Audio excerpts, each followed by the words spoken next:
बातें हमने सुनी हैं उस अच्छे उदाहरण को हम भी पालन कर सके।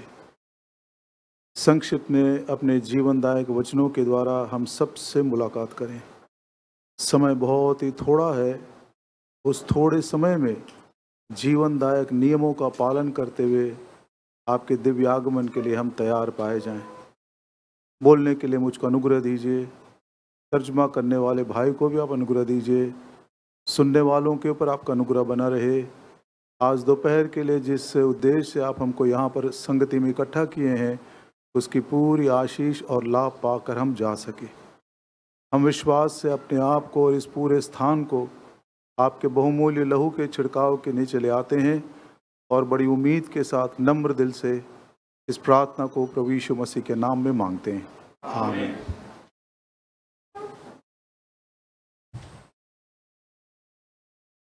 मैं प्रार्थना करता हूं कि हर एक स्थानिक कलीसिया में एक पौलुस जरूर होना चाहिए। నా ప్రార్థన ఏంటనగా ప్రతి ఒక్క స్థానిక సంఘంలో కూడా ఒక పౌలు అవసరమై ఉంటున్నది। हर एक स्थानिक कलीसिया में एक बारनबास जरूर होना चाहिए। ప్రతి ఒక్క స్థానిక సంఘంలో కూడా ఒక బర్నబా అవసరమై ఉంటున్నది। हर एक स्थानिक कलीसिया में दानियल, शद्रक, मेशक, अबेदनगो के समान कम से कम 4 जवान होने चाहिए। ప్రతి స్థానిక సంఘంలో కూడా షద్రక్, మేషక్, అబేద్నగో, దానియేల్ లాంటి 4 వ్యక్తులు అవసరమై ఉంటున్నారు। आज गवाही सुनने के बाद मेरी इच्छा मन के अंदर ये है कि हर एक स्थानिक कलीसिया में एक माँ जरूर होनी चाहिए, माता के समय। We must have a mother in every local church. ఈ దినము సాక్ష్యాలు విన్న తర్వాత నాకు వచ్చిన తలంపు ఏంటనగా ప్రతి స్థానిక సంఘంలో కూడా ఒక తల్లి లాంటి వ్యక్తి ఒకరు ఉండాల్సిన అవసరం ఎంతైనా ఉంటున్నది। और दबोरा कहती है, దెబోరా అంటున్నది, शमगर के दिनों में जब सब स्थान सूने पड़ गए थे, हाईवेज में एक भी व्यक्ति दिखाई नहीं देता था, डर के मारे सब बंद रहते थे, I arose a mother in Israel. Shamgar के दिनों में షమ్గర్ के ఆ దినాలలో जब मिद्यानी लोग उनके ऊपर हावी हो गए थे, మిద్యాను వారి మీద ఆక్రమించినప్పుడు सारी सड़कें सूनी पड़ गई थी। ఆ యొక్క వీధులన్నీ కూడా ఒక శ్మశానంగా అంటే నిర్మానుష్యంగా ఉన్నప్పుడు हाईवेज के ऊपर कोई दिखाई नहीं देता था। ఈ యొక్క గొప్ప గొప్ప రాజు వీధుల్లో ఎవరు కూడా కనిపించని सब సమయంలో डर के मारे घर के अंदर बंद रहते थे। అందరూ కూడా భయపడిపోయి ఇళ్లలో దాక్కున్నారు। दबोरा कहती है, దెబోరా అంటున్నది, उन दिनों में एक माँ के समान मैं इस्राएल में खड़ी हुई। ఆ దినములలో నేను ఒక తల్లి వలె ఇశ్రాయేలులో నేను లేచి నిలబడి ఉన్నాను। लड़ाई के लिए बाराक को जाना है। ఆ యొక్క యుద్ధం కొరకు బరాక్ వెళ్ళాలి కానీ बाराक क्या बोलता है मालूम? బరాక్ ఏమంటున్నాడు, यदि तू नहीं आएगी तो मैं नहीं जाऊंगा। నీవు నాతో రాకపోతే నేను వెళ్ళను। What a challenge it is for all the mothers and wives who are sitting here.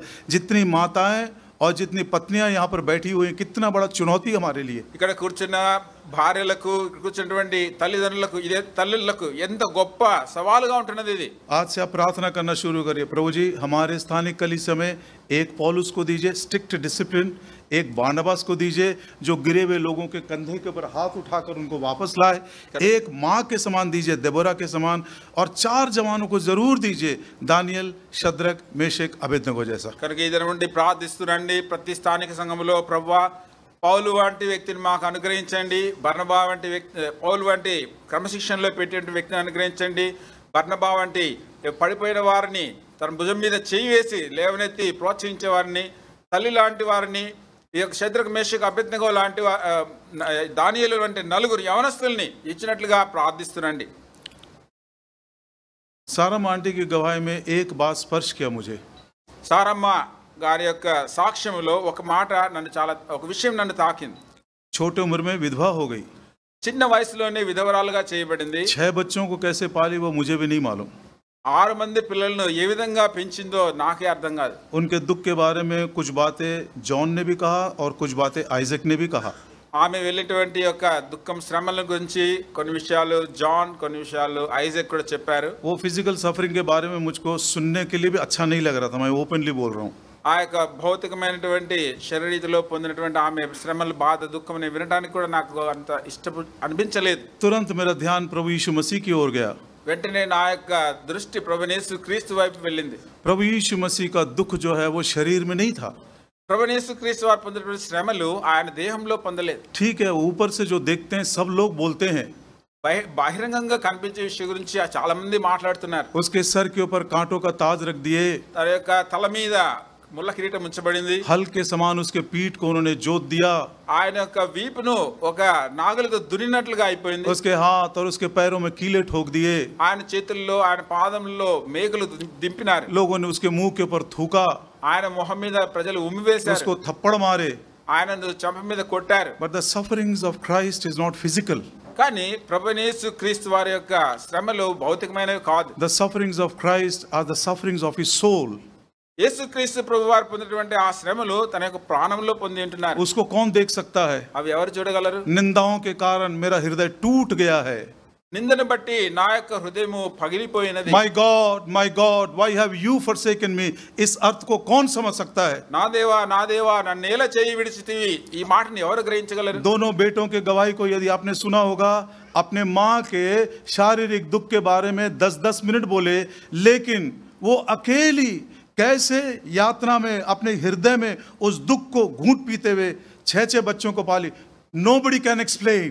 కనుక ఇద్దరు కుమారులు కూడా తను భౌతికంగా ఈ లోక యాత్రలో పొందినటువంటి దుఃఖము శ్రమలు ఆ కష్టాల గురించి కొన్ని విషయాలు 10 నిమిషాలు వాళ్ళు చెప్పగలిగినారు. కానీ తన యొక్క హృదయములో ఏ విషయాలు అయితే దాచుకొని తను దిగమింగి ఈ యొక్క యాత్ర జీవితంలో 6 మంది పిల్లలను పెంచిట్లో తను ఎంత ప్రయాసపడిందో ఆ విషయం ఎవరు కూడా వివరించలేరు. She was helpless and in some occasions she was hopeless. ఆమె నిస్సహాయురాలుగా ఉన్నది. కొన్ని సందర్భాల్లో ఎటువంటి నిరీక్షణ లేదుగా ఉన్నది. The strength of a man is not what he does in his body. The strength of a man is how much he can suffer, how much he can carry the cross. కనుక ఒక మానవుని యొక్క బలము అది తన శరీరంలో ఉన్నటువంటి దేహంలో ఉన్నటువంటి బలము కాదు, కానీ ఎంతగా అతను ఈ యొక్క ఆత్మ సంబంధమైనటువంటి లేకపోతే సిలువను సహించడానికి శ్రమలు సహించడానికి తన యొక్క ప్రాణంలో ఎంత సామర్థ్యం కలిగి ఉన్నాడో అదే ఒక శక్తి. इसीलिए कभी-कभी क्रूस के ऊपर हम ध्यान करते हैं तो प्रभु से पूछना, प्रभु जी उसके प्राण का जो दुख है, make me to realize a little more about the sufferings of the soul of Jesus Christ. కనుక ప్రియులారా, మీరు సిలువను గురించి ధ్యానించినప్పుడు ఈ విధంగా ప్రార్థన చేయండి. ప్రభువా, ఆ యొక్క సిలువలో ప్రాణములో ఆయన పొందినటువంటి శ్రమల గురించి దుఃఖము బాధ వేదన దాన్ని గ్రహించడానికి నాకు కొంచెం సహాయం చేయి. सारा आंटी के जैसे प्रभु मुझे और हम सबको he may make us strong in the spirit. Saramma aunty గారి వలె ప్రభు నన్ను కూడా ఆత్మలో బలవంతులుగా చేయనుగా. और जब हम आत्मा में दुख उठाते हैं तो किसी की भी सहानुभूति नहीं चाहिए. కనుక ఎప్పుడైతే మనం ఆత్మలో ఇటువంటి శ్రమలు పొందుతామో ఎవరి యొక్క సానుభూతి మనకు అవసరం లేదు. क्योंकि प्रभु उनके नजदीक रहता है. ఎందుకనగా ప్రభు వారికి సమీపంగా ఉంటాడు. क्रूस उठाने वाला हर एक व्यक्ति प्रभु के पद चिन्हों पर ही चलेगा. కనుక సిలువను ఎత్తుకొని వెళ్ళేటువంటి ప్రతి వ్యక్తి కూడా ప్రభు యొక్క అడుగు జాడల్లోనే వెళ్తాడు. उनकी गवाही के लिए हम प्रभु को धन्यवाद देते हैं.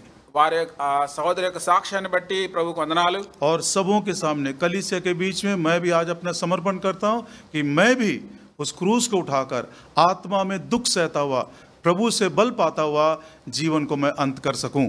అందరి ఎదుట సంఘం ఎదుట నేను కూడా ఈ విధంగా తీర్మానం చేసుకుంటున్నాను. ఆ సహోదరి వల్లే దుఃఖము శ్రమ సహిస్తూ ఆత్మలో ప్రభు వెంట వెంటూ ఆయన అడుగుజాడల్లో నడిచి వెళ్ళటానికి ప్రభు మనకు కృప చూపించును గాక. पिछले दिनों में मैं सोच रहा था लाइफ का डेफिनेशन ढूंढने के लिए. గత దినాల్లో జీవితము అనే దాని గురించి నిర్వచనం ఏంటి అర్థం చేసుకోవడానికి ప్రయత్నిస్తూ వచ్చిన डॉक्टर जेम्स टूर का पॉडकास्ट रेगुलरली आता रहता है. He is a very good friend of mind. तो उसका मैं रिकॉर्ड करके रखता हूँ, डाउनलोड करके. एक पर्टिकुलर पॉडकास्ट में ये संदर्भ आया था. డాక్టర్ జేమ్స్ టూర్ అనేటువంటి ఆయన నాకు చాలా మంచి మిత్రుడు, స్నేహితుడు. ఆయన కొన్ని సందేశము ఇంటర్నెట్లో పెడతా ఉంటారు పాడ్కాస్ట్లో. అందులో చక్కటి వర్తమాన వారం మధ్య మధ్యలో వస్తుంటాయి. అందులో ఒక్కటి నేను అది డౌన్లోడ్ చేసి పెట్టుకున్నాను. बहुत सारे हैं मेरे पास. చాలా విషయాలు ఉంటున్నాయి. सो उसमें एक संदर्भ ऐसा आया था. అందులో ఒక సందర్భం ఇలా వచ్చింది. मनुष्य सब जिंदा है, మనుష్యుడు జీవించున్నప్పుడు उसके देह में उतना ही एलिमेंट्स है. ఆయన దేహంలో ఎన్ని కణాలు ఉన్నాయంటే, తత్వాలు ఉన్నాయంటే, चाहे सोडियम बोलिए, फास्फोरस बोलिए, ये बोलिए, सब उतने ही एलिमेंट्स हैं. కనుక ఈ యొక్క సోడియం, ఫాస్ఫరస్, ఇవి ఇటువంటి ఎలిమెంట్స్ ఏంటి, ఈ యొక్క లోహాలు ఏమేమి ఉన్నాయో मर जाने के बाद भी वही एलिमेंट्स है. చనిపోయిన తర్వాత కూడా అవే ఎలిమెంట్స్ ఉంటున్నాయి, लेकिन हम बोलते हैं वो मर गया है। కానీ ఆ వ్యక్తి చనిపోయాడు అంటాం। तो व्हाट इज लाइफ? కనుక మరి ఆ జీవం అంటే ఏంటి? डॉक्टर जेम्स ने कहा, డాక్టర్ జేమ్స్ అంటున్నారు, I know nothing about life। ఈ జీవం గురించి నాకు ఏమీ తెలియదు। और वो दूसरा साइंटिस्ट बोल रहा था, ఇంకొక శాస్త్రవేత్త అంటున్నాడు, only philosophers can answer what is the meaning of life। ఈ జీవితము లేకపోతే జీవం అంటే ఏంటి అనేది తత్వశాస్త్రవేత్తలు మాత్రమే చెప్పగలరు। वो पॉडकास्ट सुनने के बाद दिन भर मैं सोचता रहा, सच प्रभु जी, जीवन क्या है, जीवन क्या है, व्हाट इज दिस लाइफ? ఆ జేమ్స్ టూర్ గారు చెప్పిన నెట్ లో ఉన్నటువంటి అది విన్న తర్వాత నేను ఎడతెగకుండా ప్రార్థిస్తూ వచ్చినాను, ప్రభువా ఈ జీవం అంటే ఏంటి, ఈ జీవితం అంటే ఏంటి? Science cannot define life. ఈ యొక్క సైన్స్ జీవం గురించి వివరించలేదు। Philosophy cannot explain life. ఈ తత్వజ్ఞానము ఈ యొక్క జీవం గురించి వివరించలేదు। No religion can tell you what is life. ఏ మతము కూడా జీవం అంటే ఏంటి చెప్పలేదు। मैं समझकर ऐसा बोल रहा हूं। ఈ విషయం నేను గ్రహించి చెప్తున్నాను। The definition of life is Lord Jesus Christ। జీవము అనే మాటకు అర్థము ప్రభువైన యేసుక్రీస్తు। उसने कहा मैं जीवन हूं, मैं ही पुनरुत्थान हूं। జీవమును పునరుత్థానమును నేనే అని ఆయన చెప్పాడు। एक समय हम पाप और अपराध में मरे हुए थे, ఒక సమయంలో పాపముల చేత అపరాధం చచ్చి ఉంటుమి, लेकिन हम सच्चे परमेश्वर को जानते भी नहीं थे। నిజమైన దేవుణ్ణి ఎరగని వారంగా पवित्र शास्त्र बाइबल कहती है, దేవుడు పవిత్ర గ్రంథమైన బైబిల్ చెప్తుంది, दूसरा शमूएल 14:14 में, రెండవ సమూయేలు 14:14 we must needs die, हमको तो जरूर मरना है। మనము తప్పకుండా మరణించాలి, ये कंपलसरी है। ఇది తప్పనిసరి। युगों से ये प्रश्न मनुष्य के मन में है। ఈ ప్రశ్న మనుషుని మనసులో ఉన్నది। अय्यूब के 14 और 14 में, యోబు గ్రంథము 14:14 एक मनुष्य मर जाए तो क्या फिर से वो जीवित होगा? ఒక మానవుడు చనిపోయిన తర్వాత తిరిగి వాడు జీవిస్తాడా? वो उसी प्रश्न का जवाब देने के लिए प्रभु यीशु मसीह दुनिया में आए हैं। ఈ ప్రశ్నకు జవాబు ఇవ్వడానికే ప్రభువైన యేసుక్రీస్తు వారు భూమి మీదకి వచ్చారు। पवित्र शास्त्र बाइबल कहती है, బైబిల్ గ్రంథం దేవుని యొక్క వాక్యం చెప్తుంది, कंपलसरीली हमको एक दिन मरना है తప్పనిసరిగా ఒక దినం మనం చనిపోవాలి। और हम जमीन पर उंडेले हुए पानी के समान है जो फिर से उठाया नहीं जा सकता। ఏ విధంగా భూమి మీద పోయబడినటువంటి నీరు తిరిగి తీసుకోవట్లేదు, ఆ విధంగా మనం తిరిగి రాలేం। ये जीवन हमारा एक दिन जमीन पर उंडेले हुए पानी के समान बन जाएगा। మన ఈ జీవము ఒక దినాన నీటి మీద భూమి మీద పోయబడిన నీటి వలె మార్చబోతుంది। क्या इसका कारण है? దీనికి కారణం ఏంటి? एजिकिएल की किताब యెహెజ్కేలు గ్రంథము उसका 33 अध्याय 33 అధ్యాయము और 10 वचन। 10వ వచనం। The book of Ezekiel chapter 33 and verse 10। యెహెజ్కేలు గ్రంథము 33:10 Therefore, O thou son of man, speak unto the house of Israel, thus he speaks, saying, if our transgressions and our sins be upon us, and we pine away in them, how should we then live? నరపుతుండా ఇశ్రాయేలీయులకు ఈ మాట ప్రకటింపుము, మా పాప దోషములు మా మీద పడి ఉన్నవి, వాటి వలన మేము క్షీణించుచున్నాము, మనం ఎట్లు బ్రతుకుతామని మీరు చెప్పుకున్న మాట నిజమే। ओ वो सब दुख के कारण कह रहे हैं। కనుక వారు ఎంతో దుఃఖంతో ఈ మాటలు చెప్తున్నారు। ये पाप और ये अपराध हमारे सर के ऊपर आ गए हैं, మా పాప దోషములు మా తల మీదకి వచ్చి ఉంటున్నాయి, लेकिन हम मरना नहीं चाहते। కానీ చనిపోవడం ఇష్టం हमारा లేదు। जीवन धीरे धीरे गलता चला जा रहा है। మెల్లమెల్లగా మన జీవితము క్షీణిస్తుంది। गलने का मेल्टिंग का मतलब है जैसे आइस गल जाता है। కనుక క్షీణించడానికి ఏ విధంగా ఐస్ కరిగిపోతుందో, आप घर में भी ये एक्सपेरिमेंट कर सकते हैं। ఇంట్లో కూడా మీరు అది చూడొచ్చు। एक 10 किलो का आइस ब्लॉक लेकर आइए 10 కేజీలు ఉన్నటువంటి ఒక ఐస్ ముక్క తీసురండి, और उसको टेबल के ऊपर रख दीजिए। ఒక టేబుల్ మీద పెట్టండి।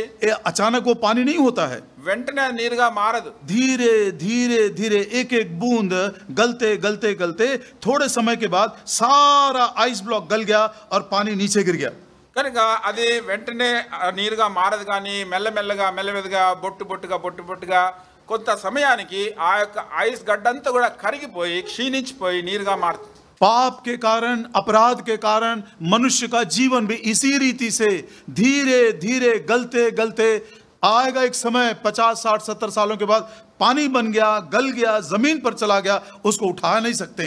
కనుక ఈ పాపమును బట్టి దోషుని బట్టి మానవుని యొక్క జీవితం అంతా కూడా మెల్లమెల్లగా కరిగిపోతూ క్షీణిస్తూ 70 సంవత్సరాలు 80 సంవత్సరాలు ఒక దినమున భూమి మీద పోయబడిన నీటి వలె అతను కలిసిపోతాడు। लेकिन वचन में कितना सुंदर बात लिखा हुआ है। చూడండి దేవుని వాక్యంలో ఎంత చక్కటి విషయం రాయబడిందో। 2 Samuel chapter 14 రెండవ సమూయేలు 14వ అధ్యాయం उसका 14 अध्याय और 14 वचन। రెండవ సమూయేలు 14:14 We must needs die and are as water spilt on the ground, which cannot be gathered up again. Neither doth God respect any person, yet doth he devise means that is banished be not expelled from him. మనమందరమును చనిపోదుం కదా, నేలను ఒలికిన మీదట మరలా ఎత్తలేని నీటి వలె ఉన్నాము. దేవుడు ప్రాణము తీయక తోలివేయబడిన వాడు తనకు దూరస్తుడు కాకయుండుటకు సాధనములు కల్పించుచున్నాడు. किसी का भी पक्षपात नहीं करता है. దేవుడు ఎటువంటి పక్షపాతం हम చేయడు. सब के सब एक दिन मर जाएंगे. మనమందరమును ఒక దినాన్ని చనిపోదుం. जमीन पर उंडेले हुए पानी के समान जो दोबारा उठाया नहीं जा सकता. నేల మీద ఒలికిన నీరు మరి ఎత్తలేని నీటి వలె ఉన్నాం. लेकिन परमेश्वर युक्ति बनाता है कि ऐसे लोग ऐसा ना मरे. కానీ ఆ విధంగా వారు మరణించకూడదని దేవుడు సాధనములు కల్పిస్తున్నాడు. और वो युक्ति है प्रभु यीशु मसीह. ఆ యుక్తి ఆ సాధనమైన కనుక ప్రభువైన యేసుక్రీస్తు. वो ही जीवन है. ఆయనే జీవం. मैं तुमको जीवन देने आया हूँ. నేను మీకు జీవం ఇయ్యడానికి వచ్చి बहुतायत का जीवन देने आया हूँ. సమృద్ధి అయిన జీవం ఇవ్వడానికి వచ్చి पाप और अपराध में मरे हुए लोगों को उठाने के लिए उस मरी हुई हालत से जीवन, नया जीवन देने के लिए प्रभु यीशु मसीह दुनिया में आए हैं. పాపముల చేతను అపరాధముల చేతను చచ్చి ఉన్న స్థితిలో ఉన్నటువంటి వారిని తిరిగి లేపడానికి, తిరిగి జీవం ఇవ్వడానికి యేసుక్రీస్తు ప్రభువారు భూమి మీదకి వచ్చి ఉంటున్నాడు. मैं सुबह 6:30 बजे निकला. ఉదయకాలం 6:30 గంటలకు నేను ఉదయం బయలుదేరాను. घर में बाइबल पढ़ने का मौका नहीं मिला, ఇంట్లో బైబిల్ చదువుకోవడానికి సమయం దొరకలేదు. तो कार में आते आते पढ़ रहा था. కనుక కారులో వస్తూ వస్తూ చదువుకుంటున్నాను. आज मैं दूसरा राजा का 4था अध्याय पढ़ा. मत निकालिएगा, जस्ट आपको बताना चाहता हूँ. రెండవ రాజుల గ్రంథము 4వ అధ్యాయాన్ని నేను చదువుతున్నాను. एक विधवा का एक लड़का था అక్కడ ఒక విధవరాలు కుమారుడు ఉన్నాడు. और वो मर गया. అది చనిపోయాడు. और एलिया ने गेहाजी को भेजा. ఏలియా గెహజీని పంపాడు. गेहाजी बहुत कुछ कर रहा है, लेकिन लड़के को जीवन नहीं मिला. గెహజీ ఏవో చేశాడు కానీ ఆ బిడ్డకు జీవం దొరకలేదు. इसने एलिया आया అందులో ఏలియా వచ్చారు. और उस लड़के को अपने कमरे में लेकर गया. ఆ యొక్క బాలుని తన యొక్క గదికి తీసుకెళ్లాడు. अपने बिस्तर पर उसको लिटाया. తన యొక్క మంచం మీద పరుండబెట్టాడు. अपने मुंह को उसके मुंह के ऊपर रखा. తన నోటు ఆ అబ్బాయి నోటి మీద పెట్టాడు. अपने हाथों को लड़के के हाथ के ऊपर रखा. తన యొక్క చేతులు బాలుని చేతుల మీద పెట్టాడు. अपने पैरों को उसके पैरों के ऊपर रखा. తన యొక్క కాళ్ళు ఆయన బిడ్డ కాళ్ళ మీద పెట్టాడు. दूसरे शब्दों में ఇంకొక మాటలో एक చెప్పాలంటే जीवित व्यक्ति ने अपने आप को उस मरे हुए बालक के साथ एक कर दिया. He identified himself. The living Elijah identified himself with the dead body. కనుక ఇంకొక మాటల్లో చెప్పాలంటే ఈ యొక్క సజీవుడైనటువంటి ఏలియా ఆ మృతమైనటువంటి ఆ బాలునితో తను తాను ఐక్యపరచుకున్నాడు. क्या ये काम प्रभु यीशु मसीह हमारा स्वर्गीय एलिया नहीं किया? మన పరలోకపు ఏలియా అయినటువంటి ప్రభువైన యేసుక్రీస్తు వారు ఈ విషయం మన పట్ల The చేయలేదు. one who identified with all the dead people of the world. లోకములో ఉన్నటువంటి చనిపోయినటువంటి వారందరితో ఆయన తను తాను ఐక్యపరచుకున్నాడు. हमारे हाथों से जो हम पाप किए थे, उसके हाथों में उसने कीले ठुकवाए. మన చేతుల ద్వారా చేసిన పాపం బట్టి ఆయన తన శిలువలో చేతుల మీద మేకులు కొట్టించుకున్నాడు. ये भी समझ में नहीं आएगा. ఇది కూడా గ్రహింపలేం. एक छोटा सा उदाहरण देता हूं और भी आपको स्पष्ट होगा. ఒక చిన్న ఉదాహరణ చెప్తే మీకు తేటగా అర్థమవుతుంది. ये VBS के बच्चों के लिए मैं एक क्लोजिंग लेसन तैयार कर रहा था. VBS లో పిల్లల కొరకు క్లోజింగ్ లెసన్ సిద్ధపడుతున్నాను. एक 10-20-25 नौजवान हैं जो काला कपड़ा पहने हुए ऐसे अपने हॉन्चेस के ऊपर बैठे हुए हैं, एक झुंड में, घुटने के ऊपर. ఒక గుంపులో 20-25 మంది యవనస్తులు నల్ల బట్టలు ధరించుకొని ఆ విధంగా ఒక చోట కూర్చొని ఉన్నారు. जितने भी सामने से जाते हैं, आते जाते हैं, ఎంతమంది అయితే ఆ యొక్క దారి గుండా వెళ్తూ వస్తున్నారో वो सबको वो तीर मारते रहते हैं. ఆ వెళ్ళే వారికి వారు బాణాలు వేస్తూ ఉంటారు. और यदि तीर किसी को लग गया और वो गिर गया, ఎప్పుడైతే ఆ యొక్క బాణం వారికి తగిలిపోయి వారు పడిపోతారో तुरंत जिसका वो तीर था उसके पास जाएगा, ఎవడు ఏ బాణం ఎవడైతే వేసే వాడి దగ్గరికి వెళ్ళి उसको प्रेम से उठा लेगा, ప్రేమతో వారిని లేవనెత్తి उसके साथ दोस्ती करेगा, వారితో స్నేహంగా ఉండి वो सारा शहर का सैर करवाएगा. ఆ యొక్క ఊరంతా కూడా తిప్పి और उसको जब दोस्ती करने के बाद उसको मालूम पड़ जाता है कि ये मेरे बिना रह नहीं सकता, వాటితో స్నేహం చేసిన తర్వాత నేను లేకుండా ఇతడు జీవించలేడు అనే విషయం అర్థమైన తర్వాత उसको वहीं पर किसी खड्डे में डालकर वो चला जाता था. ఆ తర్వాత దాన్ని అక్కడే గుంతలో పడేసి వెళ్ళిపోయేవాడు. ऐसा कई दिनों तक चलता रहा. ఆ విధంగా అనేక దినాలు జరుగుతూ వచ్చింది. एक दिन एक जवान के साथ भी ऐसा ही हुआ. ఒకసారి ఒక యవనస్తునితో ఈ విషయం జరిగింది. और वो जवान एक खड्डे में पड़ा रहा. ఆ యొక్క యవనస్తుడు ఒక గుంటలో పడి ఉన్నాడు. लेकिन वो धीरे से सर उठाने की कोशिश कर रहा है. మెల్లగా తల ఎత్తడానికి ప్రయత్నిస్తున్నాడు. लेकिन जब ये व्यक्ति ने देखा कि ये अभी भी अधमरा हुआ है, ఈ వ్యక్తి చూస్తున్నాడు, అతను ఇంకా పూర్తిగా చనిపోలే, సగమే బతుకున్నాడు. उसके कमर में एक रस्सी बांध दिया అతని నడుముకు ఒక తాడు కట్టి और वो रस्सी अपने साथ अपने दोस्तों के बीच में लेकर चला गया. ఆ యొక్క తాడును తన స్నేహితుల మధ్యకి తీసుకెళ్లాడు. जब जब वो सिर उठाने की कोशिश करता है तो वो रस्सी से खींचता है. ఎప్పుడెప్పుడైతే ఆ వ్యక్తి తల ఎత్తడానికి ప్రయత్నిస్తున్నాడో అప్పుడు ఆ యొక్క తాడు లాగుతున్నారు. थोड़े समय के बाद కొంత సమయం అయింది. बड़ी दूर से एक व्यक्ति आता हुआ दिखाई दिया. ఎంతో దూరం నుండి ఒక వ్యక్తి వస్తున్నాడు. वो अपनी आंखें खोलकर देख भी नहीं सक रहा उसको. అతను తన కళ్ళు తెచ్చి ఆ దృశ్యాన్ని చూడలేకపోతున్నాడు. वो ये अधमरा व्यक्ति को मालूम भी नहीं है कि कोई मेरी मदद के लिए आ रहा है. ఈ యొక్క సగం చనిపోయినటువంటి ఈ వ్యక్తికి సహాయకుడు ఎవడో వస్తున్నాడు అనే విషయం కూడా అతను తెలియదు. वो धीरे से आया, మెల్లగా అతను వచ్చాడు. उसके कमर से रस्सी को खोल दिया ఆ యొక్క నడుము మీద నుండి ఆ తాడు విప్పివేశాడు. और उसने अपनी कमर में बांध लिया. తన యొక్క నడుము కట్టుకున్నాడు. और जब वो व्यक्ति खींचने लगा వారు ఎప్పుడైతే ఆ వ్యక్తి లాగడం మొదలు పెట్టినారో तो ये व्यक्ति पैदल चलता चलता उनके बीच में पहुंच गया. కనుక ఈ వ్యక్తి ఆ మెల్లమెల్లగా అడుగడుగు వేసుకుంటూ అక్కడికి వెళ్ళాడు. देखने वाले हैरान हो गए, చూసే వాళ్ళు చాలా ఆశ్చర్యపోయినారు. पहले तो परेशान हो गए, మొట్ట చాలా उसके కలవరపడుతున్నారు. बाद बहुत गुस्सा आया उनको. తర్వాత వారికి చాలా కోపం వచ్చింది. उनको समझ में नहीं आया क्या करना है. ఏం చేయాలో అర్థం కాలేదు. तब जितने भी उनके पास वो डार्ट्स हथियार थे सारे के सारे उन्होंने इसी व्यक्ति के ऊपर उतार दिया. కనుక వారందరి దగ్గర ఎన్ని బాణాలు ఉన్నాయో అవన్నీ కూడా ఆ వ్యక్తి మీదకి వదిలేశారు.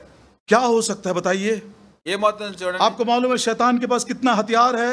మీకు తెలుసా సాతానుకి ఎన్ని ఆయుధాలు ఉన్నాయి? एक एक व्यक्ति को मारने के लिए 2000 हथियार हैं उसके पास. ఒక్కొక్క వ్యక్తిని కొట్టడానికి 2000 సాధనాలు బాణాలు ఉన్నాయి. मरकुस के 5 अध्याय में जब प्रभु यीशु मसीह ने उस व्यक्ति का नाम पूछा, మార్క్స్ వార్త 5వ అధ్యాయంలో యేసు ప్రభు ఆ వ్యక్తి పేరు అడిగినప్పుడు उसने कहा मेरा नाम सेना है. అప్పుడు ఆ వ్యక్తి చెప్పాడు నా పేరు సేన. एक एक व्यक्ति को मारने के लिए शैतान के पास एक एक सेना है. కనుక ఒక్కొక్క వ్యక్తిని చంపడానికి సాతాను ఒక్కొక్క సేన కలిగి ఉన్నాడు. और वो सारे हथियार को यदि एक ही व्यक्ति के ऊपर डाल दे, ఈ యొక్క బాణాలన్నీ కూడా ఒకే వ్యక్తి మీద పెడితే वो हमारा प्रभु यीशु मसीह है. అది ఆయన ప్రభువైన యేసుక్రీస్తు उसने हमारे पापों को, हमारे रोगों को, हमारे दुखों को अपने ऊपर उठा लिया. మన యొక్క శ్రమలు, మన యొక్క పాపములు, మన యొక్క రోగములు అన్ని కూడా शैतान के सारे हथियारों को उसने अपने ऊपर उठा लिया. సాతాను యొక్క ఈ యొక్క బాణాలన్నీ కూడా తన మీద వేసుకున్నాడు. अब आपको मालूम क्या है? मालूम మీకు ఇప్పుడు తెలిసిందా? Satan does not have even one single weapon in his hand today. ఈ దినాన సాతాను ప్రయోగించడానికి ఒక్క ఆయుధం కూడా లేదు. मैं फिर से आपको बताता हूं, ध्यान से सुनिएगा. దయచేసి మరలా చెప్తాను, గమనించండి, వినండి. आज शैतान को किसी भी मनुष्य को मारने के लिए एक भी हथियार उसके पास नहीं है. ఈ దినాన ఏ మానవుని మీద ప్రయోగించడానికి సాతాను యొద్ద ఒక్క ఆయుధం కూడా లేదు. क्योंकि प्रभु यीशु मसीह ने शैतान को बिल्कुल निहत्था कर दिया है. उसके सारे वेपन्स को उससे निकाल दिया है. ఎందుకనగా ప్రభువైన యేసుక్రీస్తు వారు సాతానుని నిరాయుధునిగా చేసి వేసినాడు. తన ఆయుధములన్నీ తీసివేశాడు. उस मृत्यु को प्रभु यीशु मसीह ने अपने ऊपर उठा लिया. ఆ మరణాన్ని యేసు ప్రభువు తన మీద వేసుకున్నాడు. एक और बात मैं बताना चाहता हूं. ఇంకొక విషయం చెప్తాను. ये बातें मेरे फेथ को बहुत स्ट्रांग करती हैं. ఈ విషయము నా విశ్వాసాన్ని ఎక్కువ బలపరుస్తుంది. मेरा लड़का 9th क्लास में था. నా కుమారుడు 9వ తరగతి చదువుతున్నాడు. एक दिन उसने आकर मुझसे पूछा, ఒక దినాన్ని వచ్చి నన్ను అడిగాడు, डैडी प्रभु यीशु मसीह ने अपना प्राण बलिदान करने के लिए दिया था, लेकिन वो बोलता फिर वापस उसको ले लिया. प्राण देने का भी अधिकार है, लेने का भी अधिकार है. लेने के बाद प्राण ले लिया तो उसको सैक्रिफाइस कैसा बोलेंगे? నా కుమారుడు వచ్చి నన్ను అడిగినాడు, ప్రభువైన యేసుక్రీస్తు వారు అందరి కొరకు తన ప్రాణం పెట్టినాడు, కానీ తర్వాత దాన్ని తీసివేసుకున్నాడు. కనుక ఒకవేళ తన ప్రాణం పెట్టి మళ్ళీ తీసేసుకుంటే అందులో బలిదానం ఏముంది? 10:18 में प्रभु ने बोला, जॉन 10:18 में मेरे प्राण को देने का भी अधिकार है, मेरे अपने प्राण को लेने का भी अधिकार है. యోహాను సువార్త 10:18లో ప్రభువైన యేసుక్రీస్తు వారు చెప్పినాడు, నా ప్రాణం ఇచ్చుటకును దాన్ని తిరిగి తీసుకుంటకును నాకు అధికారం ఉన్నది. मैं कुछ बोल नहीं सका. నేనేం वो చెప్పలేకపోయాను. अपने ग्रैंडफादर के पास गया, తన యొక్క తాతయ్య దగ్గరికి వెళ్ళాడు. वो भी नहीं बोल सके. ఆయన కూడా ఏం बड़ी చెప్పలేకపోయాడు. अजीब सी बात है. చాలా విచిత్రమైన एक విషయం. व्यक्ति यदि प्राण को दिया और वापस उसको लिया तो उसको सैक्रिफाइस कैसा बोलेंगे? కనుక ఒక వ్యక్తి తన ప్రాణం పెట్టినాడు, తిరిగి తీసుకున్నాడు. 2-3 सालों के बाद ये దానివల్ల जवाब, మన బలి ఏంటి దానిలో? 2-3 सालों के बाद प्रभु ने इसका जवाब दिया. 2-3 సంవత్సరాల తర్వాత ప్రభు నాకు దీనికి జవాబు ఇచ్చాడు. प्रभु यीशु मसीह सचमुच में आपके और मेरे लिए मृत्यु को अपने आप को सौंप दिया. ప్రభువైన యేసుక్రీస్తు వారు నీ నా నిమిత్తము నిజముగా తన యొక్క మరణమును సహించినాడు. जो पाप से अज्ञात था वो हमारे लिए पाप बन गया. పాపం మెరుగని ఆయన మన నిమిత్తం పాపముగా చేయబడినాడు. पापी नहीं, पाप बन गया. పాపముగా చేయబడినాడు. और लेकिन उसको मृत्यु अपने वश में नहीं रख सका. కానీ మరణము ఆయనను తన వశంలో ఏమాత్రం ఉంచుకోలేకపోయింది. क्योंकि पाप की मजदूरी मृत्यु है. ఎందుకనగా పాపం వల్ల వచ్చే జీతం మరణం. मृत्यु का अधिकार केवल उसी व्यक्ति के ऊपर है जिसने पाप किया हो. కనుక ఎవరైతే పాపం చేసి ఉన్నారో వారి మీద మట్టుకే మరణానికి అధికారం इसलिए कि ఉన్నది. प्रभु यीशु मसीह पवित्र थे. ప్రభువైన యేసుక్రీస్తు వాడు పవిత్రుడిగా ఉన్నాడు. ना उसने कभी पाप किया. ఆయన ఎప్పుడు పాపం वो చేయలేదు. पाप को जानते तक नहीं थे. ఆయన పాపం ఎరగని వాడు. उसमें पाप था ही नहीं. ఆయనలో ఏ పాపం లేదు. सारी बातों में मनुष्य के जैसे परखा गया. అన్ని విషయంలో మనవలే శోధించబడినప్పటికీ కూడా इसलिए कि उसके अंदर पाप नहीं था, मृत्यु अपने अधिकार को उसके ऊपर जमा नहीं सकी. ఆయనలో పాపం లేని కారణాన్ని బట్టి మరణము ఆయన మీద ఎటువంటి అధికారం లేకుండా ఉంది. स्वेच्छापूर्वक उसने अपना प्राण दिया. కనుక తను స్వతంత్రంగా తన ప్రాణాన్ని ప్రభు ఇచ్చివేశాడు. उसके कमर में से रस्सी उसने खोलकर अपने कमर में बांध लिया. కనుక ఆ వ్యక్తి యొక్క నడుములో ఉన్నటువంటి ఆ తాడును విప్పి తన నడుము కట్టుకున్నాడు. वो स्वेच्छापूर्वक उस झुंड में चला गया. స్వతంత్రంగా తాను ఆ యొక్క గుంపులోనికి వెళ్ళాడు. हमारे पापों के कारण अपना प्राण बलिदान किया. మన పాపం నిమిత్తమై తన ప్రాణాన్ని బలిగా అర్పించినాడు. लेकिन मृत्यु उसको छू तक नहीं सकी. కానీ మరణము ఆయనను తాకలేకపోయింది. और इसलिए परमेश्वर ने पवित्रता स्पिरिट ऑफ होलीनेस, पवित्रता के आत्मा के द्वारा उसको मरे हुए में से फिर से वापस ले लिया. అందుకొరకే దేవుడు పరిశుద్ధాత్మ ద్వారా ఆయనను మృతుల్లో నుండి తిరిగి లేపి ఉంటున్నాడు. The life what we are speaking about is the life of Jesus Christ. మనం మాట్లాడేటువంటి ఈ జీవము యేసుక్రీస్తు ప్రభువారి జీవము. ये जीवन में ना केवल प्रेम है, ఈ జీవంలో కేవలం ప్రేమ మట్టుకే కాదు. ये जीवन में ना केवल बलिदान है, ఈ జీవంలో కేవలం సమర్పణ మాత్రమే ये కాదు. जीवन में पाप के ऊपर विजय है. ఈ జీవంలో పాపం మీద విజయం ఉన్నది. इस जीवन में पवित्रता है. ఈ జీవంలో పరిశుద్ధత ఉన్నది. प्रभु का धन्यवाद देते हैं. वो व्यक्ति जब उन सारे शैतान और अंधकार के समूह को उसने निस्त नाबूद किया, वापस वो आया इस व्यक्ति के पास. That man who took that rope and he went inside, he gave his life, he conquered the enemy, and again he comes back to this man. కనుక ఏ వ్యక్తి అయితే తన నడుముకు ఈ తాడు కట్టుకున్నాడని వెళ్ళి వారందరినీ కూడా జయించి తిరిగి ఇక్కడికి వచ్చి ఉంటున్నాడు. उसको उठाया, అతన్ని లేవనెత్తినాడు, उसे प्रेम किया, అతన్ని ప్రేమించాడు, उसके घावों को चंगा किया, అతని గాయాలను స్వస్థపరిచాడు, प्रेम से उसको रेस्टोर किया, ప్రేమతో తను సమకూర్చాడు, जीवन दिया, జీవం ఇచ్చాడు, नया जीवन दिया, నూతన జీవం ఇచ్చాడు. और जाते जाते बोल कर गया, వెళ్తూ చెప్పాడు, ये जीवन दूसरों को भी बता देना. ఈ జీవం ఇతరులకు కూడా తెలుపు. दूसरों को भी बताना मैं कितना दयालु हूँ, నేను ఎంత దయగలవాడనో ఇతరులకు తెలుపు. मैं कितना प्रेमी हूँ, दूसरों को बताना. నేను ఎంత ప్రేమగలవాడనో ఇతరులకు చెప్పు. उनके पापों के लिए मैंने प्राण दिया. వారి పాపం నిమిత్తం నేను ప్రాణం పెట్టాను. The life what we have received is not my life now. కనుక నేను పొందినటువంటి ఈ జీవము ఇది నా జీవం కాదు. ये प्रभु यीशु मसीह का जीवन मुझको मिला है. యేసు ప్రభువారి యొక్క జీవం నాకు దొరికింది. उस जीवन में प्रेम है, ఆ జీవంలో ప్రేమ उस ఉన్నది, जीवन में पवित्रता है, ఆ జీవంలో పరిశుద్ధత ఉన్నది, उस जीवन में आज्ञाकारिता है. ఆ జీవంలో లోబడుట ఉన్నది. आरंभ के शब्दों में भाई डी बी राव कह रहे थे, ఆరంభంలో డీబీరా గారు చెప్పారు, प्रभु के अनुग्रह के द्वारा बहन सारमा ये जीवन बिता सकी. ప్రభు యొక్క కృపను బట్టి సహోదరి తన జీవితము జీవించగలిగింది. हर शब्द में ध्यान से सुन रहा था. ప్రతి మాట నేను ధ్యానపూర్వకంగా बाद में వింటున్నా. उसने कहा, తర్వాత అన్నారు, यदि आप सुनना चाहते हो रिकॉर्डेड है, आप बाद में सुनिएगा उन्होंने क्या बोला. परमेश्वर के द्वारा जो जीवन उनको मिला उसके द्वारा वो जी सकी, है ना. కనుక అది రికార్డ్ చేయబడిన తర్వాత వినండి, జాగ్రత్తగా విన్నాను నేను. దేవుని ద్వారా ఆమెకు ఇవ్వబడినటువంటి ఆ జీవము తను జీవించగలిగింది. जितने आज श्वास ले रहे हैं, एक एक को मैं बोलना चाहता हूं, if you have received the life of Jesus because of his sacrifice and love, it is not your life, it is his life. కనుక మనం గాలి పీల్చుకున్నటువంటి ప్రతి క్షణం కూడా ఎవరైతే మన కొరకు చనిపోయి మనకు ఆయన జీవం అనుగ్రహించినాడో ఆ జీవం మనం జీవిస్తున్నాం, కానీ ఇది మన జీవం కాదు. हम परमेश्वर का जीवन बिता रहे हैं. దేవుని యొక్క జీవం కలిగి प्रभु జీవిస్తున్నాం. यीशु मसीह को जीवन में हमने अंगीकार किया है. యేసు క్రీస్తు ప్రభువారు మన జీవంలోనికి అంగీకరించుంటున్నాం. सो यह जीवन के कुछ नियम हैं. ఈ జీవం యొక్క కొన్ని నియమాలు ఉన్నాయి. दिस आफ्टरनून कलीसिया के साथ मैं अपने आप को भी स्मरण दिलाता हूं, to walk in the statutes of life. जीवनदायक नियमों में चलने के लिए प्रभु हमको आज कुछ बातें बताएगा. ఈ మధ్యాహ్న సమయంలో సంఘంతో కలిసి నన్ను కూడా కలుపుకుంటూ ఈ యొక్క జీవానికి సంబంధించినటువంటి నియమాలను కొన్ని మనం అనుసరిద్దాం. एक छोटा सा उदाहरण मैं कई बार बोलता हूं. చిన్న ఉదాహరణ మాటకి చెప్తుంటాను. एक छोटा लड़का नदी किनारे पिकनिक के लिए गए थे, खेलते खेलते पानी में फिसल गया. ఆ యొక్క చిన్న బిడ్డ ఆ యొక్క నది ప్రక్కన ఏదో ఒక పిక్నిక్ వరకు ఆడుకుంటూ వెళ్ళి ఆ యొక్క జారిపోయి నదిలో పడిపోయాడు. माता पिता हैरान है, सब देखने वाले परेशान हो गए. తల్లిదండ్రులు ఎంతో కలవరంగా ఉన్నారు, చూటి వాళ్ళందరూ కూడా ఎంతో కలవరంగా ఉన్నారు, जोर जोर से चिल्ला रहे हैं, గట్టి గట్టిగా అరుస్తున్నారు, ऐसा हाथ मारो, ऐसा पैर मारो। చేతులు ఇట్లాను కాళ్ళు ఇట్లాను अब అంటున్నారు. वो लड़का बेचारा ना देख सकता है ना सुन सकता है। ఆ పిల్లవాడు చూడలేకున్నాడు, వినలేకున్నా ఉన్నాడు. ये सारी बातों को कुछ देर के लिए ब्रिज के ऊपर से एक बूढ़े व्यक्ति ने देख रहा था, सुन रहा था। ఆ బ్రిడ్జ్ మీద ఉన్నటువంటి ఒక వృద్ధుడైన వ్యక్తి ఈ యొక్క జరిగే విషయాలన్నీ చూస్తూ వింటున్నాడు. उसका मन दया से भर गया, తన యొక్క హృదయంలో ఎంతో దయ వచ్చేసింది. ऊपर ब्रिज से वो नीचे कूद गया ఆ బ్రిడ్జ్ మీద నుంచి నీటిలోకి దూకినాడు. और बड़े संघर्ष के बाद उस छोटे बालक को बचाकर बाहर लेकर आया। ఎంతో ప్రయాసపడి కష్టం మీద ఆ చిన్న బిడ్డని రక్షించి ఒడ్డుకు తీసుకొచ్చాడు. आधे घंटे के बाद लड़के को होश आया, ఆ అర్ధ గంట తర్వాత పిల్లవాడు స్పృహలోకి వచ్చాడు. सबसे पूछने लगा, అందరిని అడిగినాడు, हु सेव्ड मी, ఎవరు నన్ను రక్షించారు, किसने मुझको बचाया? ఎవరు నన్ను రక్షించారు. देखने वालों ने बोला, देखो वो कोने में बड़े अंकल खड़े ना, उसने तेरे प्राण को बचाया है। కనుక ఆ చుట్టూ ఉన్నటువంటి అందరూ చూపిస్తున్నారు, అదిగో ఆ మూలలో ఉన్నాడు ఆ పెద్ద వ్యక్తి.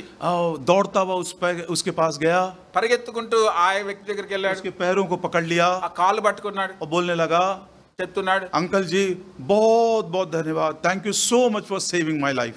కనుక ఆయన అంకుల్ గారు నా ప్రాణాన్ని తప్పించినారు, నా ప్రాణాన్ని దక్కించినందుకు చాలా వందనాలండి. उस बूढ़े व्यक्ति ने उसको खड़ा किया, ఆ యొక్క వృద్ధుడైన వ్యక్తి ఆ బాలుని లేవనెత్తాడు. अपने गले लगाकर क्या बोला मालूम? ఆ యొక్క తన మెడ మీద పడి ఏం చెప్పాడంటే, my dear son, make sure your life was worth saving.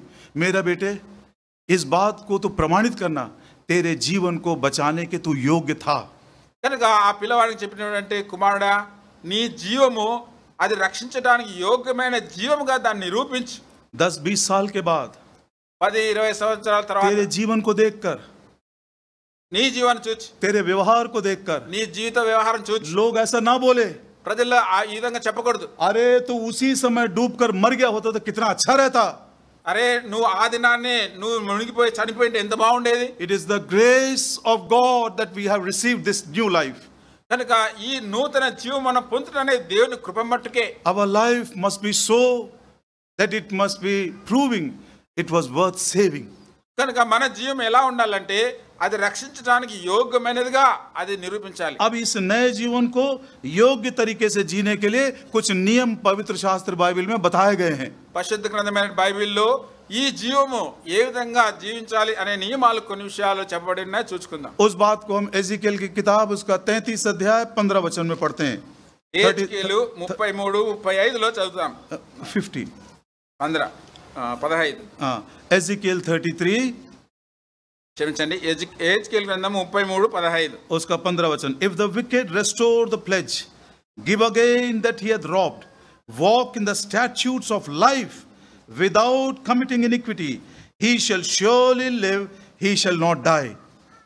Hindi మే కోయి పడియే. కుదవ సొమ్మును మరలా అప్పగించుచు తాను దొంగిన దానిని మరలా ఇచ్చివేసి పాపము జరిగింపకయుండి జీవాధారములకు కట్టడలను అనుసరించిన యెడల అతడు మరణం నందుక అవశ్యముగా బ్రతుకును. जीवनदायक नियमों में यदि वो चलता रहे, కనుక జీవాధారాలకు కట్టడలో అనుసరించి నడిచిన యెడల, if you walk in the statutes of life, you will never die. కనుక ఈ జీవాధారములకు కట్టడలు అనుసరించి నడిచిన ఎప్పుడు కూడా చనిపోడు.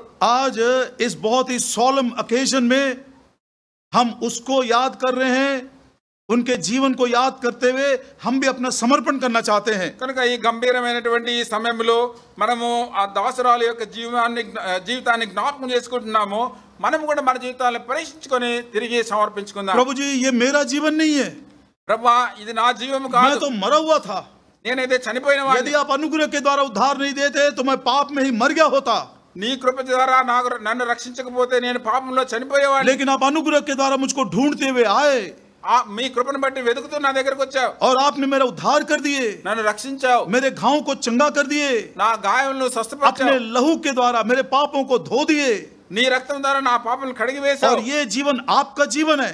ఈ జీవితము నీ జీవితం. आप सब भाई और बहनों को, विशेष करके जवानों को मैं याद दिलाना चाहता हूँ, కనుక సోదరుడా సోదరి, ముఖ్యంగా యవనస్తులకు జ్ఞాపకం చేస్తున్న విషయం, यदि हम नया जन्म पाए हैं, నూతన జన్మ మీరు यदि हम పొందినట్లయితే, बपतिस्मा लिए हैं, బాప్తిస్మం తీసుకున్నట్లయితే, ये नया जीवन का एक दिन हमको हिसाब देना पड़ेगा। ఈ నూతన జీవితం గురించినటువంటి లెక్క ఒక దినాన అప్పగించాలి. अब्राहम धनवान से ये बात बोल रहा है, అబ్రహాము ఆ ధనవంతునితో ఈ మాటలు చెప్తున్నాడు. My son, remember that thou in thy lifetime, उसके जीवन के टाइम को याद दिला रहा है. కనుక కుమారుడా నీ జీవితకాలం అంతా అని తన యొక్క జీవితాన్ని గురించి అబ్రహాము అతనికి గుర్తు చేస్తున్నాడు. लूका सुसमाचार లూకాసు వార్త 15 अध्याय 15వ అధ్యాయం और उसका माफ करिएगा 15 अध्याय का 16 अध्याय का 25 वचन. 25 16 25. But Abraham said, son, remember that thou in thy lifetime. అందుకు అబ్రహాము కుమారుడా నీవు నీ జీవితకాలమందు నీకు ఇష్టమైనట్లు. हाँ, जिस दिन हमारा टाइम ऑफ लाइफ खत्म हो जाएगा उस दिन हमारे लाइफ टाइम का हिसाब प्रभु मांगेगा. ఏ దినానైతే మన జీవిత కాలము గడియ ముగిస్తుందో ఆ దినాన మన జీవిత కాలం అంతటి గురించిన లెక్క మనము చెప్పాలి. सो इस जीवन का हिसाब देने से पहले आइए हम नए जीवन का जो नियम है, द स्टैट्यूट्स ऑफ लाइफ है, उसका हम जरूर पालन करें. కనుక రండి ఈ జీవితాన్ని గురించినటువంటి లెక్క మనం అప్పగించక మునుపే ఈ జీవితంలో జీవితానికి నియమాలు ఉంటున్న వాటిని గురించి మనం ధ్యానించుకుందాం. बहुत ही संक्षिप्त में, చాలా సంక్షిప్తంగా, समय भी हमारे पास कम है. సమయం కూడా ఎక్కువ లేదు. जितना हम सुन रहे हैं उससे बढ़कर प्रभु हमारी आवश्यकता को पूरा करे. మనం విన్న దానికంటే ఎక్కువగా ప్రభు మన అక్కర తీర్చునుగా. 5 नियम बताऊंगा मैं. 5 కట్టడలు చెప్తున్నాను. पहला स्टैट्यूट, पहला नियम, మొట్టమొదటి కట్టడ, this life as it relates to God, ఈ జీవితము దేవునికి సంబంధించినది. it must be spent only in worship. అది కేవలము ఆరాధనలో మట్టుకే గడపాలి. प्रभु यीशु मसीह ने कहा, యేసు ప్రభువారు అన్నారు मत्ती सुसमाचार మత్తయి సువార్త उसका 4 अध्याय 4వ అధ్యాయం और उसका 10 वचन. 10వ వచనం. Matthew's Gospel chapter 4 and verse 10, the Lord Jesus said, మత్తయి సువార్త 4:10లో ప్రభువైన యేసుక్రీస్తు వారు అన్నారు, thou shalt worship the Lord thy God and him only thou shalt serve. ప్రభువైన నీ దేవునికి మొక్కి ఆయనను మాత్రము సేవింపవలెను. भजन संहिता 146 146 కీర్తనలు 146 and verse 2. రెండవ వచనం. भजन संहिता 146 और उसका 2. కీర్తనలు 146 2. While I live will I praise the Lord. I will sing praises unto my God while I have any being. నా జీవితకాలమంతయు నేను యెహోవాను స్తుతించెదను, నేను బ్రతుకుకాలమంతయు నా దేవుని కీర్తించెదను. जब तक मेरे जी में श्वास है मैं केवल उसकी आराधना करता चला जाऊंगा. కనుక నా జీవితకాలమంతయు అనగా నా ప్రాణం నాలో శ్వాస ఉన్నంత వరకు కూడా నా దేవుని నేను స్తుతిస్తూ వెళ్తాను. भजन 104 కీర్తన 104 और उसका 33. 33. Psalm 104 and verse 33. Keerthana 104 33. I will sing unto the verse 33. I will sing unto the Lord as long as I live. I will sing praise to my God while I have my being. నా జీవితకాలమంతయు నేను యెహోవాకు కీర్తనలు పాడెదను, నేనున్నంత కాలము నా దేవుని కీర్తించెదను. पहला थेसलोनिके का 5 अध्याय మొదటి తెస్సలోనికైలు 5వ అధ్యాయం और उसके 18 वचन में पौलुस कहता है, 18లో పౌలు అంటున్నాడు, 1 Thessalonians chapter 5 and verse 18, in everything give thanks, for this is the will of God in Christ Jesus concerning you. ప్రతి విషయమందును కృతజ్ఞతాస్తుతులు చెల్లించుని ఈలాగు చేయుట యేసుక్రీస్తునందు మీ విషయంలో దేవుని చిత్తము. वो गीत हम गाते हैं, ఆ పాట మనం పాడతాం. हर समय हर हालत में हर परिस्थिति में मैं उसका धन्यवाद करता रहूंगा. కనుక ఎల్లవేళలందు అన్ని సమయంలో నేను ప్రతి పరిస్థితిలో దేవుణ్ణి స్తుతిస్తూ मेरा వెళ్తాను. जीवन का एक ही सहारा है वो. ఆయన ఒక్కడే నా జీవితానికి సహాయకుడు. प्रियो, ये हमारे जीवन का एक अंग हो जाना चाहिए. కనుక ప్రియులారా ఇది మన జీవితంలో ఒక అంశంగా ఉండాలి. चाहे हम किसी भी परिस्थिति में से जाते हों, ఒకవేళ మనం ఎటువంటి పరిస్థితిలో वो వెళ్ళినప్పటికీ आराधना और स्तुति का जो एटीट्यूड है हमारे हृदय से कभी नहीं निकलना है. మన హృదయంలో ఉన్నటువంటి ఈ ఆరాధన కృతజ్ఞత భావం ఎప్పుడు కూడా తొలగిపోకూడదు. पौलुस और सिलास को देखिए, పౌలును శీలను చూడండి, कितने बुरी हालत में तो भी वो गीत गा रहे हैं. ఎంతో దుర్దశలో ఉన్నప్పటికీ కూడా వాళ్ళు పాటలు పాడుతున్నారు. अय्यूब को देखिए गीत गा रहा है. యోబును చూడండి పాటలు పాడుతున్నాడు. हबक्कुक को देखिए गीत गा रहा है. హబక్కును చూడండి పాటలు పాడుతున్నాడు. प्रभु यीशु मसीह को देखिए क्रूस पर जाने से पहले गीत गाता हुआ चला गया. యేసు ప్రభువారు చూడండి సిలువకి ఎక్కక మునుపు పాటలు పాడుతూ వెళ్ళాడు. मत्ती सुसमाचार का 26 अध्याय మత్తయి సువార్త 26 और उसका 30 वचन. 30 వచనం. Matthew's Gospel chapter 26 and verse 30. మత్తయి సువార్త 26 30. कहता they sang a hymn and then he went. मैं पढ़ता हूं उस वचन को, verse 30, and when they had sung an hymn they went out into the Mount of Olives. వారు ఒక పాట పాడి ఆ యొక్క గెత్సేమనే తోటలోనికి వెళ్ళారు. कलवरी के क्रूस पर जाने से पहले प्रभु यीशु मसीह गीत गा रहे हैं. కల్వరి శిలువ మీదకి ఎక్కక మునుపు ప్రభువైన యేసుక్రీస్తు వారు పాట పాడుతున్నారు. कलवरी के क्रूस पर जाने से पहले अपने परमेश्वर पिता के प्रेम को वो स्मरण कर रहा है. కనుక కల్వరి శిలువ మీదకి ఎక్కక మునుపు తండ్రి యొక్క ప్రేమను ప్రభు జ్ఞాపకం చేసుకుంటున్నారు. केवल ये ही लोग कभी क्रिटिसाइज नहीं करेंगे और कभी भी वो कंप्लेन नहीं करेंगे, कभी भी वो मर्मर नहीं करेंगे. కనుక ఇటువంటి వారి మట్టుకే ఎప్పుడు కూడా తమ జీవితంలో సనగటము గొనగటము ఉండకుండా ఉంటారు. आपने गवाही सुना సాక్ష్యం విన్నారు కదా सिस्टर सारम्मा के बारे में, సారమ్మ ఆంటీ గురించి. कैसे वो प्रभु की आराधना हर छोटी बड़ी बात के लिए करती थी. ఏ విధంగా తన జీవితంలో చిన్న విషయంలో పెద్ద విషయంలో ప్రభువును స్తుతిస్తూ ఆరాధిస్తూ ఉండింది. Only those whose lives are related to God in worship, there will be no murmurers, no complaining, no criticizing, no fault finding. ఎవరైతే తమ జీవితంలో దేవునితో సంబంధం కలిగి ఉండి ఆరాధిస్తూ ఉంటారో అటువంటి వారు మట్టుకే ఏ పరిస్థితి గుండా వెళ్ళినప్పటికీ కూడా గొనిగేవారుగా సనిగేవారుగా ఉండరు. भाई भक्त सिंह ने ये आराधना करना हमको सिखाया. సౌడ్ భక్త్ సింగ్ గారు ఈ విధంగా ఆరాధించడం మనకు నేర్పాడు. उन दिनों में ఆ దినాల్లో यदि हेब्रोन में कोई बहन बीमार पड़ जाती थी, హెబ్రోన్ లో ఎవరైనా ఒక సహోదరి అనారోగ్యంగా ఉన్నట్లయితే भाई भक्त सिंह के पास खबर भेजते थे. సౌడ్ భక్త్ సింగ్ గారి దగ్గర వర్తమానం పంపేవారు. भाई भक्त सिंह मिलने के लिए नहीं जाते थे, సోదరుడు వెళ్ళి వాళ్ళని కలవడు, कहते थे आई विल प्रे. నేను ప్రార్థిస్తానని చెప్పేవాడు. दूसरा दिन भी आते थे वो, రెండవ రోజు కూడా వచ్చేవారు. भाई जी बहुत वो निर्बल हो गई है. ఆ సహోదరి చాలా బలహీనంగా ఉంది. भाई भक्त सिंह बोलते थे సౌడ్ భక్త్ సింగ్ గారు చెప్పేవారు आई एम प्रेइंग. నేను ప్రార్థిస్తున్నాను. तीसरे दिन भी आते थे, మూడోసారి వచ్చేవాళ్ళు. Brother her fever is not, उसका बुखार कम नहीं हो रहा है. మూడో దినాలు చెప్పేవాళ్ళు ఆమెకి ఇంకా జ్వరం తగ్గలేదు उस సహోదరుడు. दिन भाई भक्त सिंह कमरे में जाते थे అప్పుడు సౌడ్ భక్త్ సింగ్ గారు ఆమె గదిలోకి వెళ్ళి और वो बहन से कहते थे ఆ సహోదరితో చెప్పేవాడు, बहन जी आप आराधना करो, సహోదరి మీరు ప్రభువుని ఆరాధించండి, मैं आपके लिए प्रार्थना करूंगा. నేను మీ కొరకు ప్రార్థన చేస్తాను. 3 दिन से खाना नहीं खाई है, 3 రోజుల నుంచి అన్నం తినడం లేదు, उसका बुखार नहीं उतर रहा है, ఆమె జ్వరం తగ్గటం उसको లేదు, समझ में नहीं आ रहा क्या हो रहा है. ఆమెకి ఏమవుతుందో తెలియటం లేదు. That's how that great man whom we consider as our spiritual father, he taught us to worship the Lord. ఈ విధంగా ఎవరైతే ఆ గొప్ప దైవజనుడు ఎవరినైతే మన ఆత్మీయమైన తండ్రిగా గ్రహిస్తున్నామో ఆయన ప్రతి పరిస్థితుల్లో ఆరాధించడం అనేది మనకు నేర్పి ఉంటున్నాడు. आपने शायद वो दृश्य नहीं देखा, ఒకవేళ మీరు ఆ యొక్క దృశ్యం మీరు చూడకపోవచ్చు, आपने गवाही सुना. ఇప్పుడు సాక్ష్యం విన్నారు. आईसीयू से निकलने के बाद तीनों भाई एक दूसरे के कंधे में लिपटकर प्रभु की आराधना किए. ఐసీయూలో నుంచి బయటకు వచ్చిన తర్వాత ముగ్గురు సహోదరులు భుజాల మీద చేతులు వేసుకొని ప్రభువును స్తుతించినారు. छोटा लड़का जब तक बीमार था, చిన్న బిడ్డ ఎంతవరకు అనారోగ్యంగా दाऊद ఉన్నాడు. उपवास कर रहा है, దావీదు ఉపవాసం लेकिन अब वो పెట్టుకున్నాడు, मर गया है. చనిపోయినాడు. क्या करेगा वो? ఇప్పుడు ఏం చేయాలి? नहाया धोया, స్నానం చేసినాడు, कपड़े पहना, బట్టలు వేసుకున్నాడు, तेल लगाया, తలకు నూనె सबसे పెట్టుకున్నాడు. पहले प्रभु के घर में जाके वर्शिप किया. మొట్టమొదట దేవుని మందిరానికి వెళ్ళి ఆరాధన చేశాడు. I tell you, beloved, in the churches, this spirit of worship has become very, very low. కనుక మీకు చెప్తున్న విషయం దయచేసి ప్రియులారా, సంఘాలలో ఆరాధన అనేటువంటి ఆత్మ చాలా తగ్గిపోయింది. कितने बड़े काम प्रभु ने इस्राएलियों के लिए किया था, ఇశ్రాయేలు పట్ల దేవుడు ఎన్ని గొప్ప కార్యాలు చేశాడు, कितने कितने चमत्कार उनके लिए किया, ఎన్నెన్ని అద్భుతాలు చేశాడు. सब भूल गए, అన్ని మర్చిపోయారు, कुरकुर करते रहते हैं. కొనుగుతూ ఉంటారు. एक बात मैं अपने मिसेस को बार बार बोलता हूँ, పత్ని నా భార్యతో ఒక విషయం మాట చెప్తుంటాను, डोंट नैग मी. నన్ను నన్ను లాగి Even God cannot bear murmuring. I am only a human being.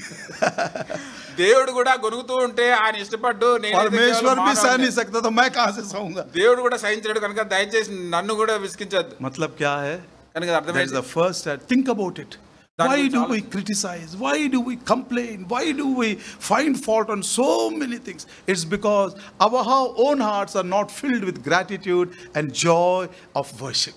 ఎందుకని మనము అన్ని విషయాల్లో తప్పులు పట్టడానికి లేకపోతే విమర్శించడానికి లేకపోతే గొనగటానికి సనగడానికి తీసుకుంటామంటే మన హృదయము దేవుడు స్తుతించి ఆరాధించేటువంటి దానితో నింపబడని కారణాన్ని బట్టి. प्रभु दया करे इस बात को समझाए. ఈ విషయంలో మనం గ్రహించడానికి ప్రభు కృప చూపును గాక. Second statute.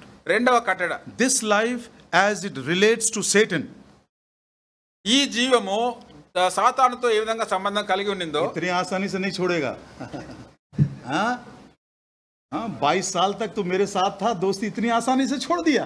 కనుక 22 సంవత్సరాలు నాతో సహవాసం కలిగి ఉన్నావు, అంత త్వరగా విడిచిపెడతానా నిన్ను?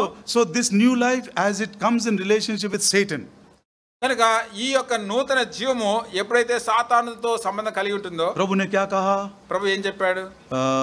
Luke's Gospel chapter 22 లూకాసు వార్త 22 verses 31 and 32. 31-32.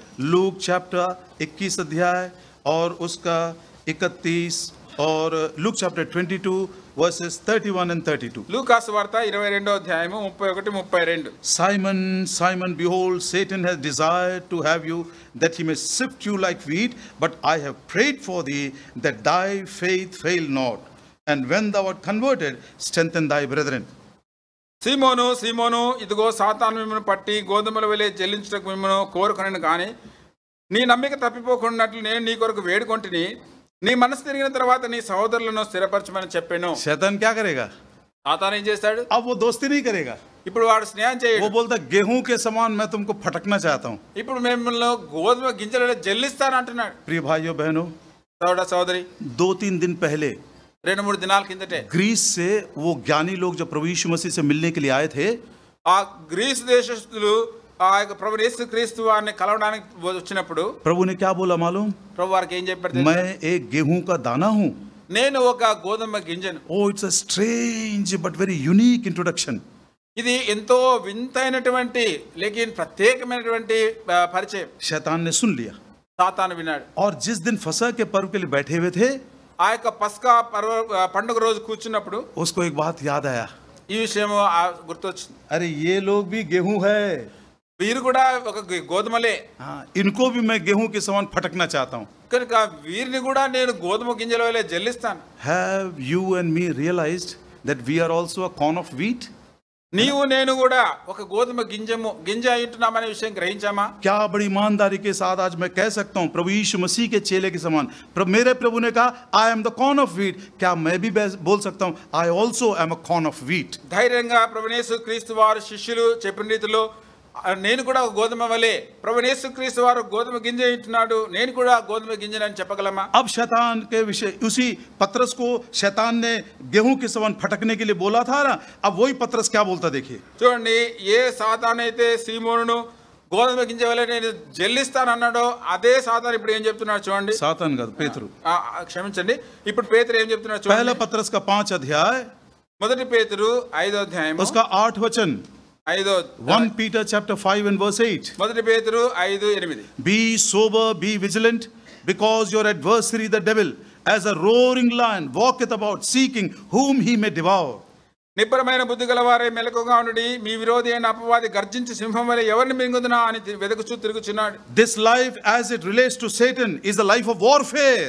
కనుక సాతానుకు సంబంధించినంత వరకు ఈ జీవము ఒక పోరాటము, యుద్ధముతో కూడినది. इसलिए पौलुस कहता है, అందుకొరకే పౌలు చెప్తున్నాడు, मैंने एक अच्छी कुश्ती लड़ चुका हूं.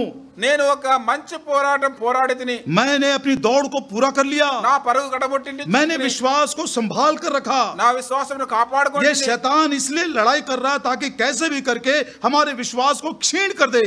సాతాను నాతో ఏ విధంగా పోరాడుతున్నా అంటే ఏ విధంగా చేత నేను నా యొక్క విశ్వాసమును క్షీణింప చేయాలి. अब ये विश्वास ही नहीं रहा था तो हम विश्वासी नहीं कहलाएंगे. ఒకవేళ ఈ విశ్వాసమే లేకపోతే మనం విశ్వాసమే ఏ విధంగా పిలవగలం? कई तरह से हमारे ऊपर वो आक्रमण करता है. అదే అనేక విధాల్లో మన మీద అతను ఆక్రమిస్తుంటాడు. कभी संसार के द्वारा, లోకం ద్వారా, कभी कभी शरीर के द्वारा, అప్పుడప్పుడు శరీరం ద్వారా, कभी कभी कार्नल बिलीवर्स के द्वारा, అప్పుడప్పుడు శరీరానుసరమైనటువంటి విశ్వాసాల ద్వారా, कभी कभी हमारी निर्बलताओं के कारण. అనేక మన బలహీనతల ద్వారా. प्रियो, ये जीवन एक युद्ध से भरा हुआ जीवन है. ప్రియులారా, ఈ జీవితము యుద్ధముతో నిండినది. मोशे दयान का नाम आपने सुना होगा. మోషే दयान, దయాన్ అనే ये పేరు విన్నారా? इजराइल का सबसे बड़ा कमांडर है. ఇజ్రాయెల్ యొక్క గొప్ప నాయకుడు. दुनिया के बड़े बड़े सोल्जर्स में इसकी गिनती होती है.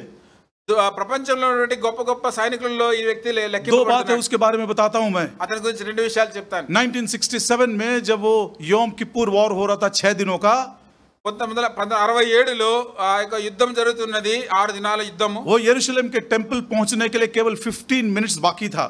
యెరూషలేము మందిరాన్ని వాళ్ళు సమీపించడానికి కేవలం 15 నిమిషాల మట్టుకే ఉన్నది. मोशे दयान क्या बोला मालूम? మోషే ధ్యాని ఏం చెప్పాడు? Why I should fight for my temple? నా యొక్క మందిరం గురించి నేనెందుకు పోరాడాలి? पका फल जैसे मुंह में गिरता है, मैं बैठे रहूंगा, मेरे पास वो आना चाहिए. See his courage. చూడండి, ఆ యొక్క పండినటువంటి పండు నోట్లోకి పడినట్లుగా అదే నా యొక్కకు రావాలి. जब वो इंडिया में एक बार आए थे, ఆయన ఇండియాకు వచ్చిన ఒకసారి, मेरे ख्याल से वो नहीं थे, सॉरी, मोशे दयान का वही स्टेटमेंट एग्रीकल्चर मिनिस्टर उसने रिपीट किया था जब बॉम्बे में उसका एम्बेसी खुला था. బాంబేలో ఎంబసీ कांसुलेट खुला था. కన్సులేట్ తెరిచినప్పుడు ఒక మినిస్టర్ ఆ యొక్క మోసే ధ్యాన చెప్పిన మాట తిరిగి ఆయన పళ్ళు వల్లించినాడు. We live because we fight. మేము పోరాడుతున్నాం కాబట్టి జీవిస్తున్నాం. हम इसलिए जी रहे हैं क्योंकि हम लड़ाई करते हैं. మేము పోరాడుతున్నాం కాబట్టి, మేము యుద్ధం చేస్తున్నాం కాబట్టి జీవించగలుగుతున్నాం. इस्राएल के ऊपर से देखिए 4 नेशंस उसको घेर कर रखे हैं. चारों मिलकर एक धक्का भी मारेंगे ना तो मेडिटेरियन सी में गिर जाएंगे वो. కనుక ఇశ్రాయేల్ దేశాన్ని మీరు పైనుండి కూడా గమనించినట్లయితే చుట్టూ 4 దేశాలు వారి శత్రువులు ఉన్నారు. వారందరూ కలిసి ఒక్క ఊపు తోస్తే అది సముద్రంలో పడిపోతుంది. We live because we fight. మేము యుద్ధం చేస్తున్నాం కాబట్టి జీవిస్తున్నాం. एक युद्ध है हमारा इस जीवन में. మన జీవితం ఇది ఒక యుద్ధం, పోరాటం. और इस युद्ध को हम अकेले लड़ नहीं सकते. ఈ యుద్ధం మనం ఒంటరిగా పోరాడలేం. इसलिए परमेश्वर ने अपना हथियार हमको दिया है. అందుకొరకే దేవుడు తన ఆయుధాలు మనకిచ్చాడు. बहुत दिनों तक मैं उसको पढ़ता रहा. అనేక దినాలుగా దీన్ని చదువుతూ ఉన్నాను. VBS के लेसन जो बच्चों को भी सिखाए. VBS లో ఈ పిల్లలు కూడా నేర్పుతూ వచ్చాను. वो इफिसियों की पत्री के 6 अध्याय में बताया गया है. ఎఫెసీయులకు రాసిన పత్రిక 6వ అధ్యాయంలో చెప్పబడింది. आज प्रभु अपने आत्मा के द्वारा सिंप्लीफाई करके उस हथियार को कैसे इस्तेमाल करना हम सीखेंगे. కనుక ఈ ప్రభు తన ఆత్మ ద్వారా ఈ యొక్క ఆయుధాలను ఏ విధంగా ఉపయోగించాలని సరళంగా అర్థం చేసుకుందాం. 11 वचन 11వ వచనం. इफिसी 6 का 11. ఎఫెసీ 6:11. Put on the whole armor of God that ye may be able to stand against the wiles of the devil. మీరు అపవాది తంత్రములను ఎదిరించుటకు శక్తిమంతులగునట్లు దేవుడిచ్చి సర్వాంగ కవచమును ధరించుకొనుడి. We wrestle not against flesh and blood, but against principalities, against powers, against the rulers of the darkness of this world, against the spiritual wickedness in high places. ఏలైనగా మనం పోరాడినది శరీరులతో కాదు గాని ప్రధానులతోనూ అధికారులతోనూ ప్రస్తుత అంధకార సంబంధులకు లోకనాథులతోనూ ఆకాశ మండలమైన దురాత్మల సమూహములతోనూ పోరాడుచున్నాం. कितना धोखादायक है देखिए शैतान. చూడండి సాతాను ఎంత మోసగాడు. असल में हमारी लड़ाई उसके साथ है, మన యొక్క పోరాటము వాడితో ఉన్నది. लेकिन हमको धोखा दे दिया. కానీ మనల్ని మోసం చేశాడు. अरे ये तेरा शत्रु है, ఈ నీ శత్రువు अरे ये तेरा शत्रु है. ఇతడు నీ శత్రువు. What a terrible deception this is. ఇది ఎంత భయంకరమైన మోసం. प्रभु का वचन कहता है దేవుని వాక్యం చెప్తుంది, तुम्हारा जो युद्ध है लहू और मांस से नहीं है. మీ యొక్క యుద్ధము శరీరులతో కాదు. Even if you stand against me, I will never count you as my enemy. కనుక నీవు నాకు వ్యతిరేకంగా నిలబడినా కూడా నిన్ను నేను ఏమాత్రం శత్రువుగా ఎంచను. हमारा कॉमन एनिमी शैतान है. మన ఇద్దరికీ శత్రువైనటువంటి సాతాను. ओ प्रियो, हम उसके ऊपर अपने बल से जीत नहीं सकते. కనుక ప్రియులారా, మన యొక్క సామర్థ్యం ద్వారా వాడిని జయించలేము. We must fight if we want to live. మనము జీవించాలంటే మనము పోరాడాలి, యుద్ధం చేయాలి. We must have the armor of God. దేవుని యొక్క సర్వాంగ కవచం वो కావాలి. आर्मर क्या है मालूम? ఆ యొక్క సర్వాంగ కవచం ఏంటి? 13, 14 और 15 में पढ़ लेता हूँ. 13, 14, 15 చదువుతున్నాను. Sorry, 14 से.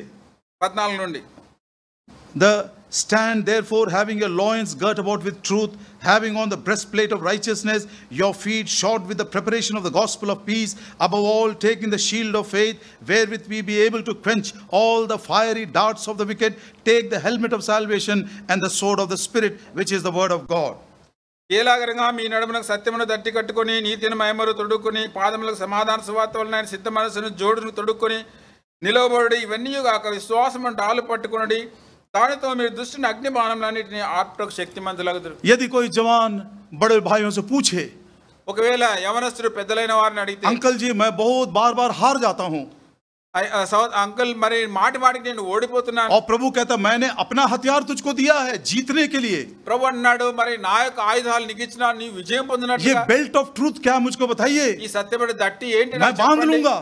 నేను కట్టుకుంటాను. ये ब्रेस्टप्लेट ऑफ राइचियसनेस क्या, वो भी मैं ले लूंगा. ఈ నీతి అను మహిమరు ఏంటి నాకు చెప్పండి, मैं నేను अपने వేసుకుంటాను. पाँव में जूतियां भी पहन लूंगा. నా కాళ్ళకు జోడు తొడుక్కుంటాను. वो शील्ड ऑफ फेथ क्या है, वो ढाल मुझको भी दे दो.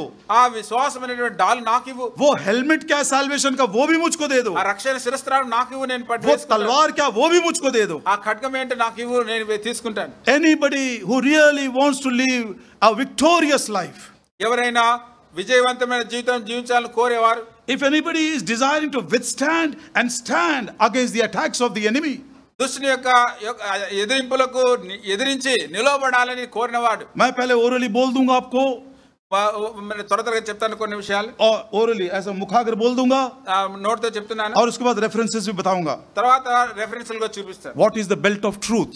ఈ సత్యమైన దట్టి అనగా ఏంటి? It is the word of truth. అది సత్యమైన వాక్యం. What is the breastplate of righteousness? ఈ యొక్క నీతి అనే మైమరువు ఏంటి? It is the word of righteousness. అదే నీతి అను వాక్యం అనేటువంటి నీతి. And what is the shoes on our feet? మా కాళ్ళలో ఉన్నటువంటి జోడు ఏంటి? It is the shoes of the gospel of peace. అది సువార్త అనేటువంటి జోడు, సమాధాన సువార్త అనే జోడు. And what is the shield of faith? విశ్వాసం అనే ఈ డాల్ ఏంటి? It is nothing but the word of faith. అది మన వాక్యం అనేటువంటి విశ్వాసం. 6 प्रकार का उसने हमको सामग्री दिया है. 6 విధాలైనటువంటి యొక్క సామాన్లు మనకి ఇచ్చారు. बिल्कुल डिस्टर्ब मत होना. ఏమాత్రం కలవరపడద్దు. Everything is but the word of God. కనుక ప్రతి విషయం ఏది కాదు కానీ దేవుని వాక్యం తప్ప You want to gird yourself with the belt of truth? Take the word of truth. Psalm 119 verse 43. కీర్తనలు 119:43లో మనం నడుముకు దట్టి కట్టుకోవాలనుకుంటే ఆ సత్యమైన దేవుని వాక్యమును దట్టి. The belt of truth is the word of truth. Psalm 119 and verse 43 कहता है, take not the word of truth utterly out of my mouth. भजन संहिता 119 और उसका 43. కీర్తనలు 119:43 నా నోట నుండి సత్యవాక్యమును ఏ మాత్రమును తీసివేయకము. एक और छोटा सा प्रश्न है प्रियो. ఒక చిన్న ప్రశ్న ప్రియులారా, मुंह में क्या आता है? నోట్లో ఏమొస్తుంది? जो हृदय में है. హృదయంలో ఏముందో प्रभु का वचन कहता है, దేవుని ప్రభు వాక్యం చెప్తుంది. out of the abundance of the heart mouth speaks. ఒకరి హృదయం నింపబడిన దాన్ని బట్టి తన నోరు మాట్లాడను. ये वचन जब हृदय में बसा रहेगा, वही सत्य वचन हमारे मुंह से निकलेगा. ఎప్పుడైతే దేవుని వాక్యం మన హృదయంలో దాచబడి ఉంటుందో అప్పుడు తన దేవుని వాక్యం నోట్లో నుండి బయటకు వస్తుంది. Secondly, రెండవది, what is the breastplate of righteousness? నీతి అనే మైమరువు అంటే ఏంటి? Hebrews chapter 5 Hebrew 5 verse 18. 18. Am I correct? Hebrews chapter 5 and verse 13. Sorry, 13. 13 క్షమించండి. Everyone that useth milk is unskillful in the word of righteousness, for he is a babe. మరియు పాలు త్రాగు ప్రతివాడును శిశువే గనుక నీతి వాక్య విషయంలో అనుభవం లేని వాడైనాడు. Oh, the word of righteousness. కనుక నీతి వాక్యము. What are the shoes upon our feet? మన కాళ్ళ మీద ఉన్నటువంటి యొక్క జోడు ఏంటి? The book of Isaiah chapter 52 and verse 7. యెషయా గ్రంథము 52:7. The book of Isaiah, यशायाह नबी की किताब और उसका 52 अध्याय और उसके 7 वचन में पढ़ते हैं. యెషయా గ్రంథము 52వ అధ్యాయము 7వ వచనంలో చదువుతున్నాం.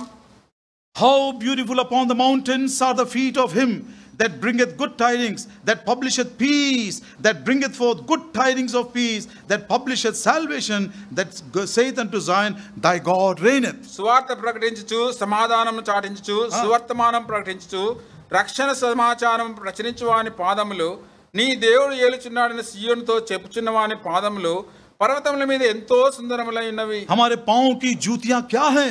కనుక మన యొక్క పాదముల జోడు ఏంటి? वो मेल मिलाप का सुसमाचार है जो प्रभु के वचन के द्वारा हम सबों को सुनाते हैं. సమాధాన సువార్త ఏంటున్నది? దేవుని వాక్యం ద్వారా ప్రజలకు ప్రకటించేటువంటి సువార్త. वो विश्वास की ढाल क्या है? What is that shield of faith? ఆ యొక్క విశ్వాసమైన డాల్ అనగా ఏమిటి? The book of Romans chapter 10 and verse 8. Roma 10:8. Romeo की पत्री 10 अध्याय और उसके 8 वचन में पढ़ते हैं. రోమియో రాసిన పత్రిక 10వ అధ్యాయం 8వ వచనం. The word is nigh thee, even in thy mouth and in thy heart, that is the word of faith. అదేమని చెప్పుచున్నది? వాక్యము నీ యొద్దను నీ నోటను నీ హృదయములోను ఉన్నది, అది మేము ప్రకటించు విశ్వాస వాక్యమే. And what is that helmet of salvation?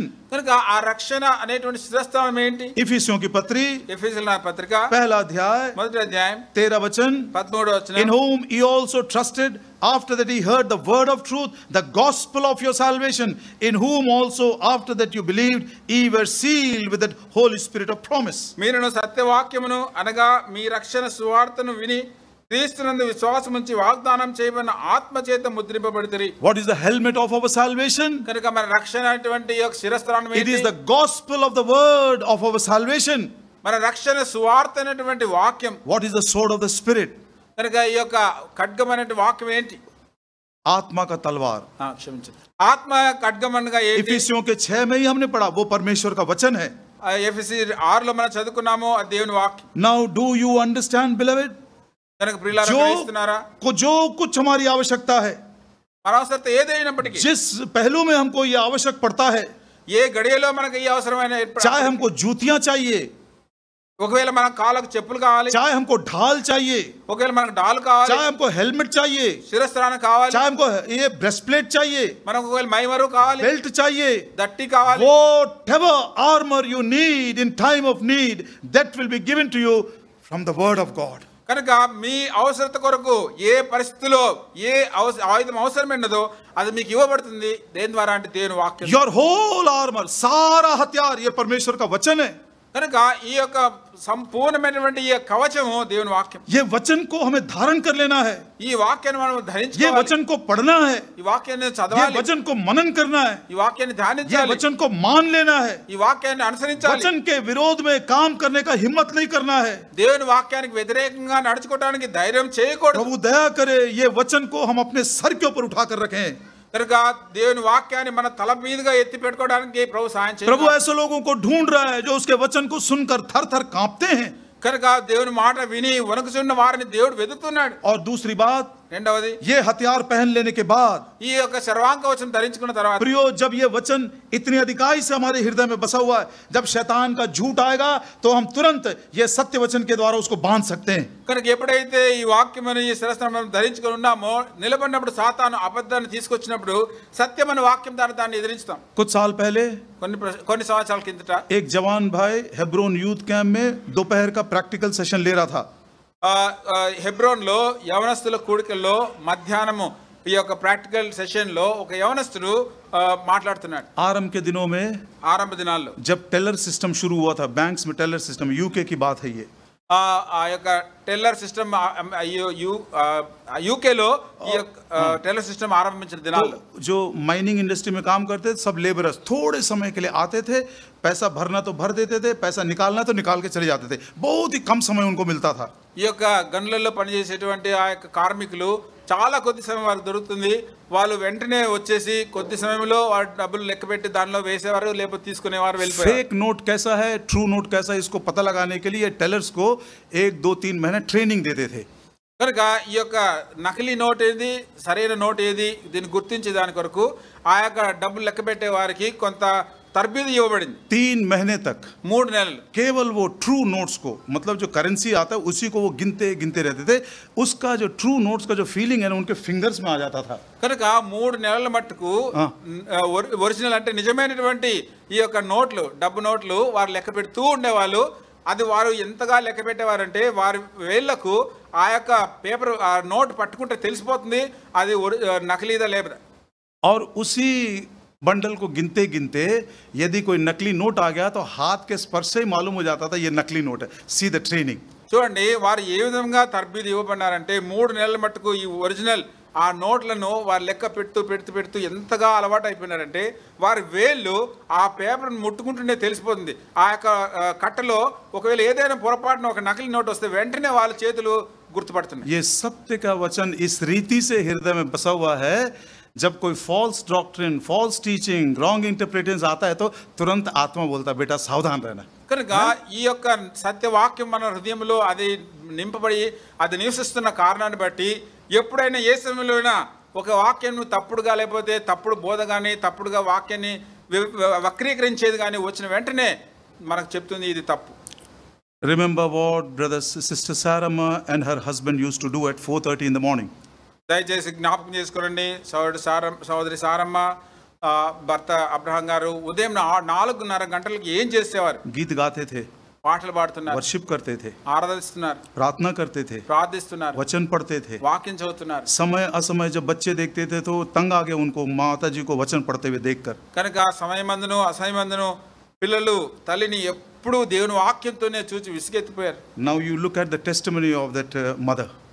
ఇప్పుడు ఆ తల్లి గురించిన సాక్ష్యం వినండి. It is a genuine testimony.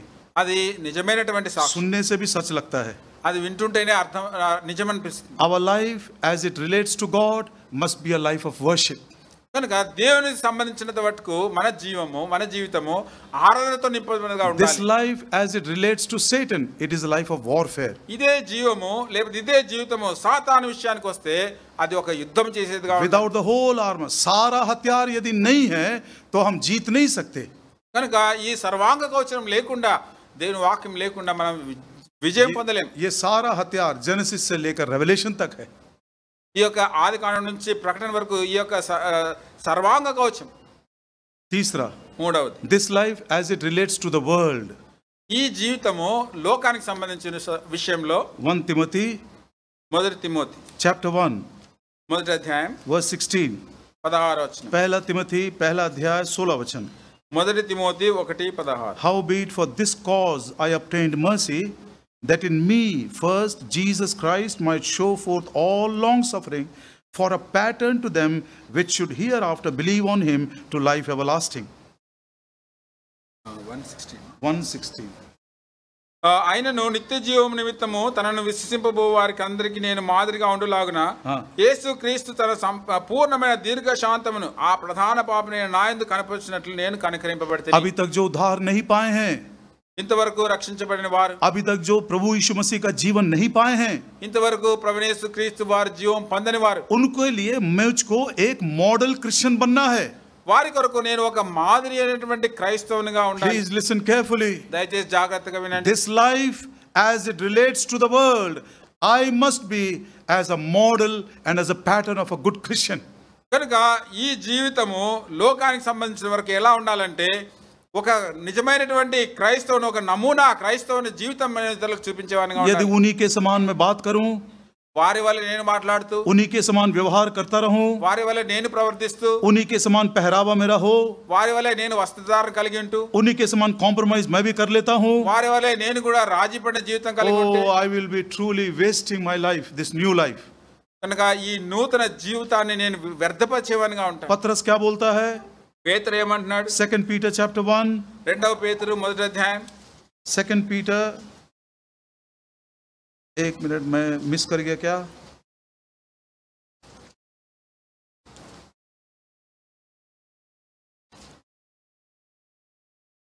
Second Peter chapter 1 and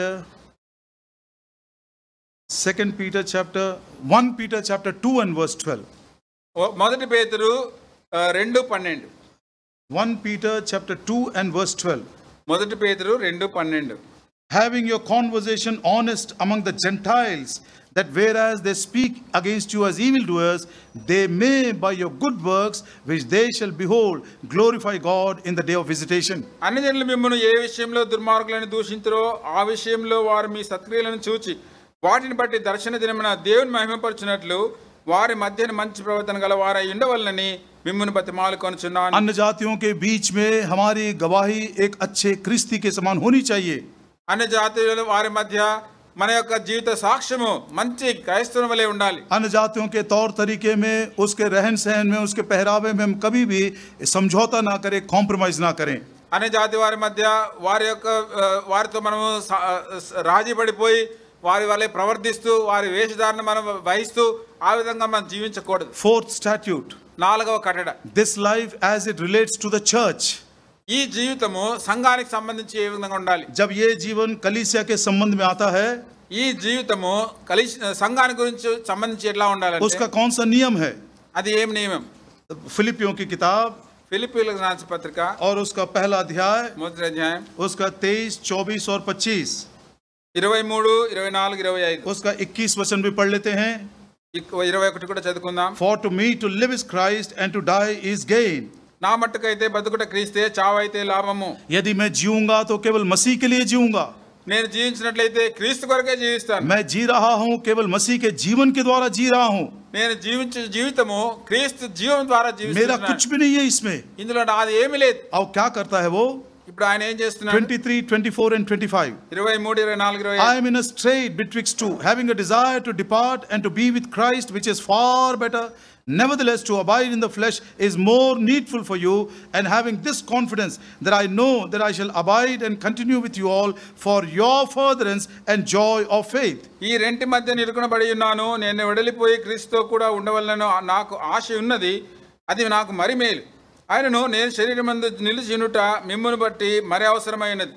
మరియు ఇట్టి నమ్మకము కలిగి నేను మరలా మీతో కలిసి ఉంటు చేత నన్ను గూర్చి मैं प्रभु के पास चला जाना चाहता हूँ. ప్రభు దగ్గరికి వెళ్ళాలని నేను वो ఇష్టపడుతున్నాను. मेरे लाभ की बात है. అది నాకు మంచి लेकिन మేలు. मैं जब तुमको देखता हूँ, కానీ మిమ్మల్ని చూస్తే ऐसा मन करता है నాకు మనసులో ఏ విధంగా అనిపిస్తుంది అంటే थोड़ा और इनके साथ रहूं तो अच्छा होगा. ఇంకా కొంతకాలం వీళ్ళతో ఉంటే ఇంకా మంచిదేమో. किसके लिए? ఎందుకని? और भी बड़ा बड़ा लेक्चर दूंगा ఇంకా మంచి మంచి బోధలు బోధించడానికి కాదు. और उनके ऊपर मैं हुकूमत करूंगा. వారి మీద ఇంకా అధికారం नहीं, చలాయించడానికి కాదు. पौलुस क्या बोलता है मालूम? పౌలు ఏమంటున్నాడు తెలుసా? यदि प्रभु ने मुझको जीवन दिया ఒకవేళ దేవుడు నాకు జీవం అనుగ్రహిస్తే, मुझको आयु दिया, నాకు ఆయుష్ అనుగ్రహిస్తే, तुम्हारे विश्वास को बढ़ाने के लिए, तुम्हारे आनंद को बढ़ाने के लिए ही मैं जीऊंगा। మీ విశ్వాసం బలపరచడానికి, మీ ఆనందం అధికం చేయడానికే నేను జీవిస్తాను. I plead with every brother and sister, never offend any of the child of God. किसी को भी आप दुखी मत करना, किसी को भी आप स्टम्बलिंग ब्लॉक मत बनना। కనుక మీతోనే చేసేటువంటి బ్రతమలాడే విషయం ఏంటంటే, సంఘములో ఏ విశ్వాసి కానీ ఏ సోదరునికి సోదరికి కానీ గాయపరిచి వారిని దుఃఖపెట్టదు. विशेष करके जो अगुवे हैं, మరి ముఖ్యంగా నాయకులు, जो वचन का प्रचार करते हैं, వాక్య పరిచయం చేసేటువంటి मेरे వారు, जैसे जो वचन बोलते सेवक हैं, నాలాంటి వాక్యం చెప్పే సేవకులు दुनिया में सप्ताह भर वो दुख उठा के आ रहे हैं। లోకములో వారమంతా కూడా దుఃఖము శ్రమలు स्कूल में जाओ, कॉलेज में जाओ, दफ्तर में जाओ, कारखाने में जाओ, कहीं पर भी जाओ, सच्चे मसीह के लिए दुख है। కనుక స్కూల్లో వెళ్ళండి, పాఠశాలకు వెళ్ళండి, లేకపోతే ఆఫీస్కి వెళ్ళండి, లోకంలో మార్కెట్ ఎక్కడికి వెళ్ళినా కూడా ఈ లోకంలో శ్రమే. कि क्रिश्चियन होने के कारण कितना सा अन्याय वो सह रहे हैं। క్రైస్తవుడుగా ఉండటానికి వరకు ఎంతగా ఆయన అన్యాయం సహిస్తున్నాడు. एक दिन जब प्रभु के घर में आता, वहां पर भी उसको यदि शांति, तसल्ली, प्रेम न मिले, वे विल ही गो। ఒక దినాన దేవుని ఇంటికి వచ్చినప్పుడు ఒకవేళ అక్కడ కూడా శాంతి, సమాధానం, ఆదరణ పొందకపోతే ఆ వ్యక్తి ఎక్కడికి వెళ్తాడు? How selfish we are, మనం ఎంత స్వార్థులము, how selfish we are। ఎంత స్వార్థపరులము. पौलुस कहता है, పౌలు అంటున్నాడు, जितना ज्यादा मैं तुमसे प्रेम करता जाऊं, तुम उतना ही कम करो, परवाह नहीं, लेकिन मैं अपने जीवन को तुम्हारे लिए उंडेल दूंगा। కనుక నేను మిమ్మల్ని ఎంతగా ప్రేమిస్తున్నప్పటికీ మీరు అంతగా తక్కువగా ఇచ్చిన పర్వాలేదు, కానీ మీ కొరకు నా ప్రాణమును పానీయముగా పోయ కోరుతున్నాను. कहता मैं जी रहा हूं केवल इसलिए कि तुम्हारे विश्वास को, तुम्हारे आनंद को मैं बढ़ाता चला जाऊं। కనుక నేను ఎందుకు జీవిస్తున్నానంటే మీ విశ్వాసమును అభివృద్ధి పరచడానికి, మీ ఆనందం అధికం చేయడానికి. पौलुस एक और बात कहता है, పౌలు ఇంకొక మాట చెప్తున్నాడు. 2 Corinthians chapter 1 2 కొరింథీ 1:24 verse 24, 24. not for that we have dominion over your faith, but are helpers of your joy, for by faith you stand. 2 Corinthians 1:24. క్షమించండి, 2 కొరింథీ 1:24. 2 Corinthians 1:24. మీ విశ్వాసం మీద మేము ప్రభువులమని ఇలాగ చెప్పుట లేదు, కానీ మీ ఆనందమునకు సహకారులమై ఉన్నాము. सब मेरे पीछे एक बार बोलिए, దయచేసి మీరందరూ నా వెంట చెప్పండి. helpers of your joy. Helpers of your Joy. ये समर्पण के साथ आप यहां से जाइए, प्रभु जी मैं मेरे भाई बहन के आनंद में सहायक बनना चाहता हूं। కనుక ప్రభువా, నా తోటి సహోదర సహోదరి యొక్క ఆనందమును నేను అధికం చేసేవారిగా, వారికి సహాయకునిగా ఉండాలని తీర్మానంతో మీరు ఇక్కడ నుండి వెళ్ళండి. किसी को भी ठोकर नहीं खिलाना चाहता हूं। ఇతరులకు నేను ఎటువంటి అభ్యంతర కారణంగా ఉండకూడదు. यदि आप पौलुस से पूछिए, పౌలును అడగండి, पौलुस भाई పౌలు आपका क्या आनंद है? మీ ఆనందం ఏంటి? मैं जस्ट मेंशन करके छोड़ दूंगा, आपको मालूम है, लेकिन सब रिवाइज करेंगे। మీకు తెలుసు, కానీ మీకు జస్ట్ జ్ఞాపకం చేస్తున్నా. वर्स chapter 2 and verse 3, 2వ అధ్యాయం 3వ వచనం last, చివరి భాగం. having confidence in you all that my joy is the joy of you all. మరియు నా సంతోషము మీ అందరి సంతోషమే అని. मतलब जिन बात में मुझको आनंद आता है, उसी बात में तुमको भी आनंद आता है। అనగా ఏ విషయాన్ని బట్టి నేను సంతోషిస్తున్నాను, అదే విషయాన్ని బట్టి మీరందరూ కూడా సంతోషిస్తారు. इस रीति से हम एक दूसरे के आनंद में सहायक सिद्ध हो सकते हैं। ఈ విధంగా ఒకరి ఆనందం ఒకరి సంపూర్ణం చేసుకుంటూ ముందుకెళ్తాం. 4 बातें सुनिए। 4 విషయాలు వినండి. सबसे पहला, మొట్టమొదట फिलिपियों की पत्री ఫిలిప్పీయులకు రాసిన పత్రిక 1 अध्याय 1వ అధ్యాయం 4 वचन, 4వ వచనం. बड़े आनंद के साथ मैं तुम सबों को नाम नाम लेकर प्रार्थना में याद करता हूं। గొప్ప ఆనందంతో మిమ్మల్ని అందరినీ పేరు పేరున ప్రభువులో నేను ప్రార్థిస్తూ ఆనందిస్తుంటున్నాను. यही गवाही हमने उस माता जी के बारे में सुना। ఇదే సాక్ష్యము ఆ తల్లిగారి జీవితం గురించి విన్నాం. दूसरा, రెండవది फिलिपियों का पहला अध्याय 18 वचन, ఫిలిప్పీ 1:18. परमेश्वर प्रभु यीशु मसीह का सुसमाचार सुनाया जा रहा है, कैसा भी क्यों ना हो, इसमें मैं बहुत बहुत आनंदित होता हूँ। ఏ విధము చేతనైనను క్రీస్తు సువార్త ప్రకటించబడుచున్నది, ఇందుని బట్టి నేను ఎంతో ఆనందిస్తున్నాను. इस गवाही को भी हमने माता जी के नाम पे सुना। తల్లి యొక్క జీవితం గురించి మనం ఈ సాక్ష్యం కూడా విన్నాం. तीसरा, మూడవది फिलिपियों को 2 और 2, ఫిలిప్పీ 2:2. तुम सब एक बने रहो और इस रीति से मेरे आनंद को परिपूर्ण कर दो। కనుక మీరందరూ ఏక మనస్కులై ఉండి నా సంతోషం అధికం చేయండి. प्रभु दया करे प्रियो, एकता को बनाए रखने के द्वारा हमारा आनंद बढ़ता चला जाए। కనుక ప్రియులారా, ప్రభు కృప చూపును గాక. మనం ఈ విధంగా ఒక్క ఏక మనస్సులో ఉండటం ద్వారా, ఏకత్వం లాగుట ద్వారా ప్రభు ఆనందం సంపూర్ణమవుతుంది. फिलिपियों का 2 अध्याय 17 वचन, ఫిలిప్పి 2:17 तुम्हारी सेवा करते करते यदि मैं अर्घ के समान भी उंडेल दिया जाऊं, सैक्रिफिशियल सर्विस, बड़े आनंद के साथ तुम्हारे लिए मैं सब कुछ दे दूंगा। మరియు మీ విశ్వాస యాగములో దాని సంబంధమైన సేవలను పానార్పణంగా పోయబడినను నేను ఆనందించి మీ అందరితో కూడా సంతోషించును. पौलुस का ये आनंद है, పౌలు యొక్క ఆనందం ఇది. सब लोगों के लिए प्रार्थना करना, అందరి కొరకు ప్రార్థన कैसा చేయడం, भी करके प्रचार करना, ఏ విధంగా చేతనైనా సువార్త ప్రకటించడం, भाइयों के साथ एकता को मेंटेन करना। సోదరులతో కలిసి ఐక్యత కలిగి ఉండటం. Look at the Superman Paul, చూడండి ఈ గొప్ప వ్యక్తి అయిన పౌలు कुरिन्थियों की मंडली में కొరింథీ సంఘంలో, उसको मालूम पड़ा कि भाई अलग अलग डिविजन्स है, కొరింథీ సంఘంలో ఆయా విభజనలు ఉన్నాయని 4 తెలుసు. ग्रुप्स थे। అక్కడ 4 గుంపులు అయినాయి. एक ग्रुप कैफा का है, ఒక గుంపు కేఫా, दूसरा अपोलोस का है, రెండవది అపోల్లో, तीसरा पौलुस का है, మూడవది పౌలు, और चौथा बोलता है నాలుగవది అంటున్నాడు मैं किसी भी मनुष्य का नहीं हूं, मेरा डायरेक्ट हॉटलाइन कनेक्शन है मसीह के साथ। మేము ఏ మనిషికి మాకు సంబంధం లేదు, మా హాట్ లైన్ డైరెక్ట్ ऐसा बोलने वालों को कभी कभी मैं सोचता हूँ ये हाथ काट दीजिए टेबल पे रख दीजिए, बोलिए भैया आप तू ही काम करता जा, मैं हाथ मोड़ कैसे बैठ जाता हूँ। कितना फूलिश है देखिए ऑल दिस। उस समय पौलुस का नम्रता, पौलुस के वो उस एकता को बनाए रखने का एटीट्यूड देखिए। చూడండి ఆ సమయంలో పౌలు కలిగినటువంటి దీనత్వము, ఆ ఏకత్వాన్ని కలిగి ఉండటానికి తను కలిగి ఉన్నటువంటి ఆశ చూడండి. Who is Paul? పౌలు ఎవడు? Who is Apollos? అపోల్లో ఎవడు? अपोलोस कौन है मालूम? అపోల్లో ఎవరు తెలుసా? बड़े जोश के साथ बोलता है, చాలా ఎంతో ఆవేశంతో చెప్తున్నాడు. लेकिन परमेश्वर के वचन को परफेक्टली जानता भी नहीं है। దేవుని వాక్యాన్ని క్షుణ్ణంగా ఎరిగిన వాడు కూడా కాదు. अक्विला प्रिस्किला उसको सिखाते हैं। అకుల ప్రిస్కిల్ల వాళ్ళకి ఆయన ये నేర్పిస్తున్నారు. पौलुस कौन है? పౌలు ఎవరు? तीसरे आसमान में जाकर आया। మూడో ఆకాశానికి ఎత్తబడిన వ్యక్తి. Look at that humility and the brokenness of that man, only to maintain that unity in the body. Who is Paul? Who is Apollos? He has brought himself so low that he came and stood with Apollos. बोलता हम दोनों एक ही है, मैंने बो दिया, उसने पानी डाल दिया, कुछ भी फर्क नहीं है। Think about it, all believers. చూడండి, Think about it. Don't look down upon anybody. కనుక ఎవరిని కూడా తక్కువగా చూడొద్దండి. పౌలు చూసినట్లయితే మూడో ఆకాశం ఇంత ఆత్మీయంగా ఉన్నతమైన అనుభవం కలిగి ఉన్నప్పటికీ కూడా పౌలు ఎవడు, అపోల్లో ఎవడు అని తను తాను తగ్గించుకొని ఆ సహోదరునితో తను ఐక్యపరచుకుంటున్నాడు. मेरा आनंद परिपूर्ण कर दो, నా సంతోషం పరిపూర్ణ చేయి. किसी को नीच दृष्टि से मत देखना, ఎవరిని కూడా తక్కువ చూపు చూడద్దు. भाई के समान उसके बाजू में खड़े हो जाना। తోటి సహోదరుని వల్లే అతనితో నిలబడు. और आखिरी बात, చివరిది, ये सब बातें बंद हो जाएगी, ఇవన్నీ కూడా ముగిసిపోతాయి. प्रचार बंद हो जाएगा, సువార్త सेवा बंद हो ఆగిపోతుంది, जाएगा, సేవ కూడా ఆగిపోతుంది. प्रभु में आनंदित रहना। ప్రభునందు ఆనందించు. हर एक प्रभु का जन ऐसा अनुभव में जरूर आएगा। ప్రతి ఒక్క ప్రభు యొక్క బిడ్డ ఈ అనుభవంలోనికి రావాలి. Loneliness ఒంటరితనం is the final destination of every true servant of God. हर एक प्रभु के सच्चे दास का फाइनल डेस्टिनेशन loneliness है। నిజమైనటువంటి దైవ దాసుల యొక్క చివరి గమ్యస్థానము ఒంటరితనం. मूसा को देखिए, మోషేని చూడండి, अकेला चला गया। ఒంటరి వాడుగా వెళ్ళిపోయాడు.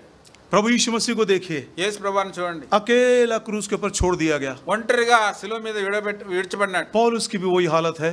పౌలు జీవితం కూడా అలాగే ఉంది. प्रेरितों के काम అపోస్తల కార్యములు 19 अध्याय, 19వ అధ్యాయం, the book of Acts of Apostles chapter 19 and verse 10.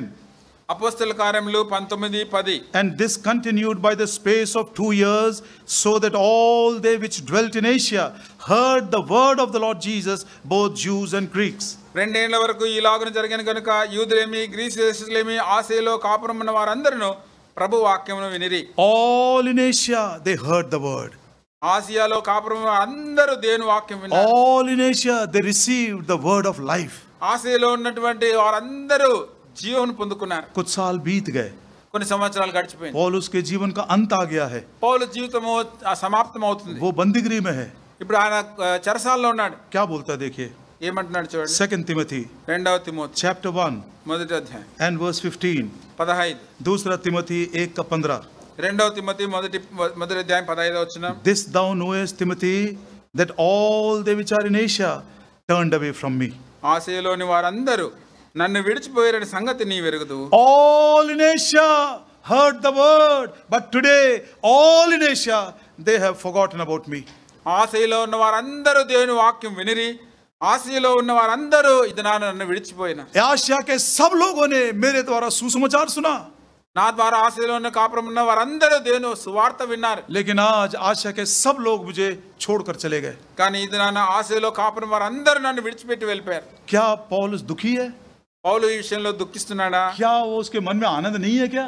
తన హృదయంలో ఆనందం లేదా? क्या बोलता है देखिए, చూడండి ఏమంటున్నాడు. 2 Timothy రెండవ తిమోతి chapter 4 4వ అధ్యాయం verse 17. 17వ వచనం. Notwithstanding, the Lord stood with me and strengthened me. ప్రభువు నా ప్రక్కన నిలిచి నన్ను బలపరిచింది. इसलिए फिलिप्पुस को लिखते हुए कहता है फिलिप्पी के 4 में, rejoice in the Lord, and again I say rejoice in the Lord. అందుకొరకే ఫిలిప్పీలకు రాస్తూ 4:4లో పౌలు అంటున్నాడు, ప్రభువు నందు ఆనందించుడి, ఎల్లప్పుడూ మరలా చెప్పుదును ప్రభువు నందు ఆనందించుడి. 42 साल की उम्र में पति को खो दी, 42 సంవత్సరాల ప్రాయంలో భర్తను కోల్పోయింది. उसका पास नौकरी नहीं है, ఆమె యొద్ద ఉద్యోగం లేదు. 6 बच्चे हैं.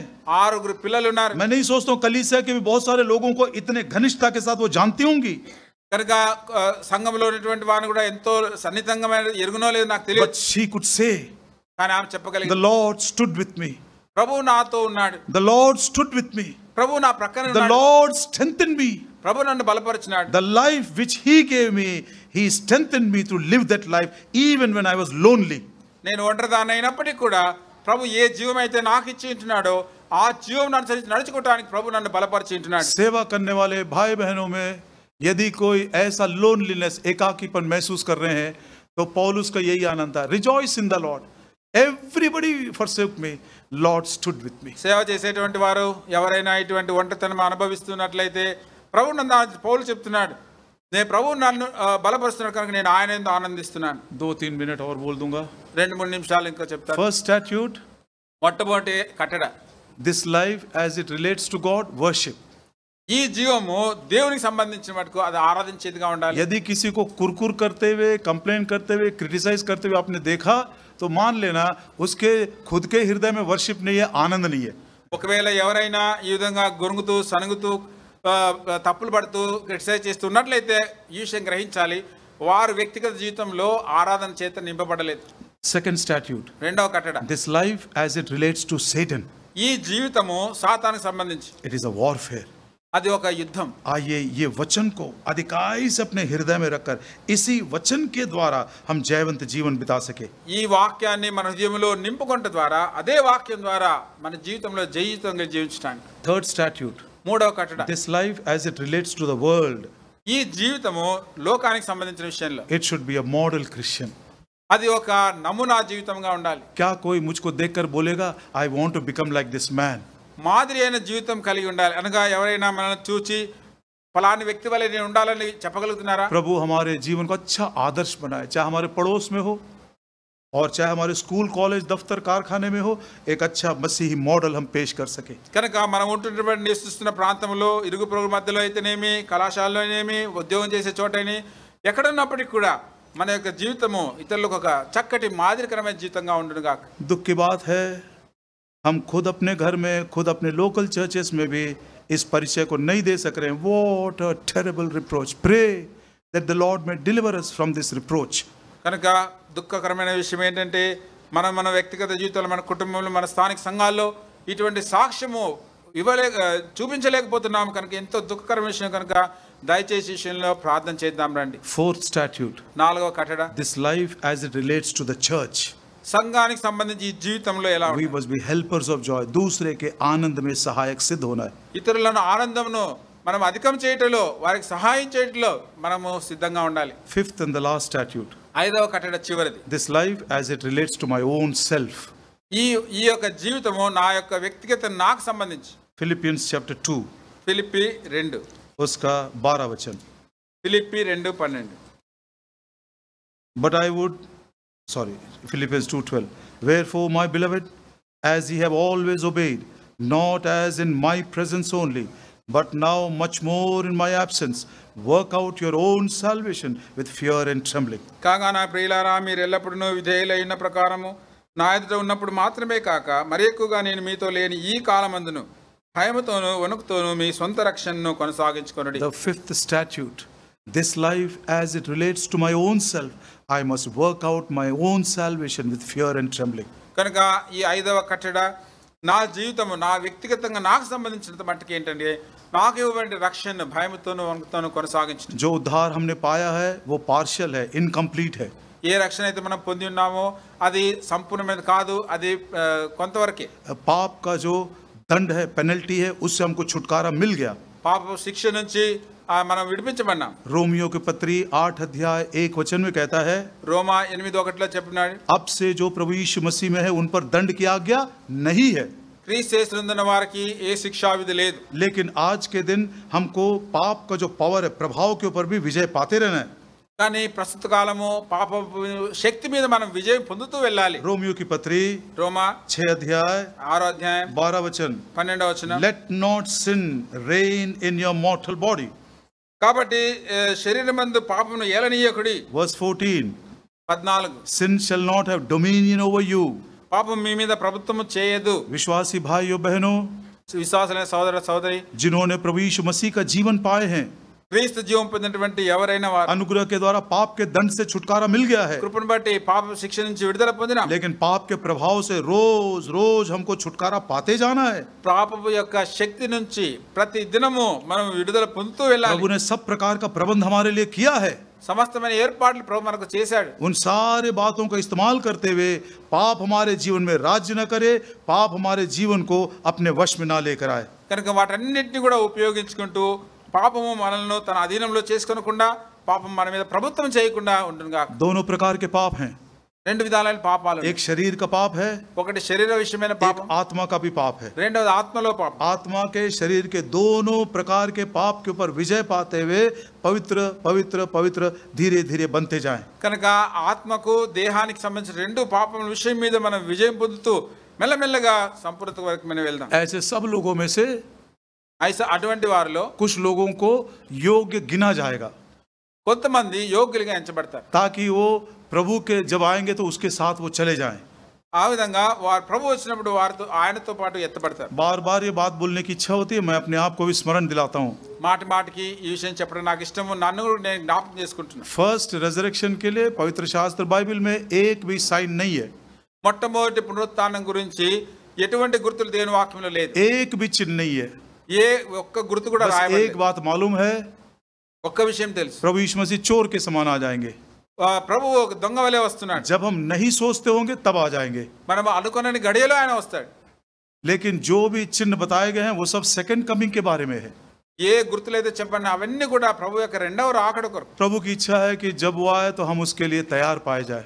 కనుక ప్రభు వచ్చినప్పుడు మనం ఆయన రాకడకు సిద్ధంగా ఉండాలని ప్రభు కోరుతున్నాడు। वो 2 रेफरेंसेस पढ़ना चाहता हूं मैं, ताकि हमको वार्निंग मिल जाए। ఆ రెండు మాటలు చదువుదాము, తద్వారా మనం హెచ్చరిక పొందాం। लूक्स गॉस्पेल चैप्टर 20 లూకాసు వార్త 20వ అధ్యాయం verse 35, 35, but they which shall be accounted worthy to obtain that world and the resurrection from the dead. 20:35, Luke 20:35. పరమును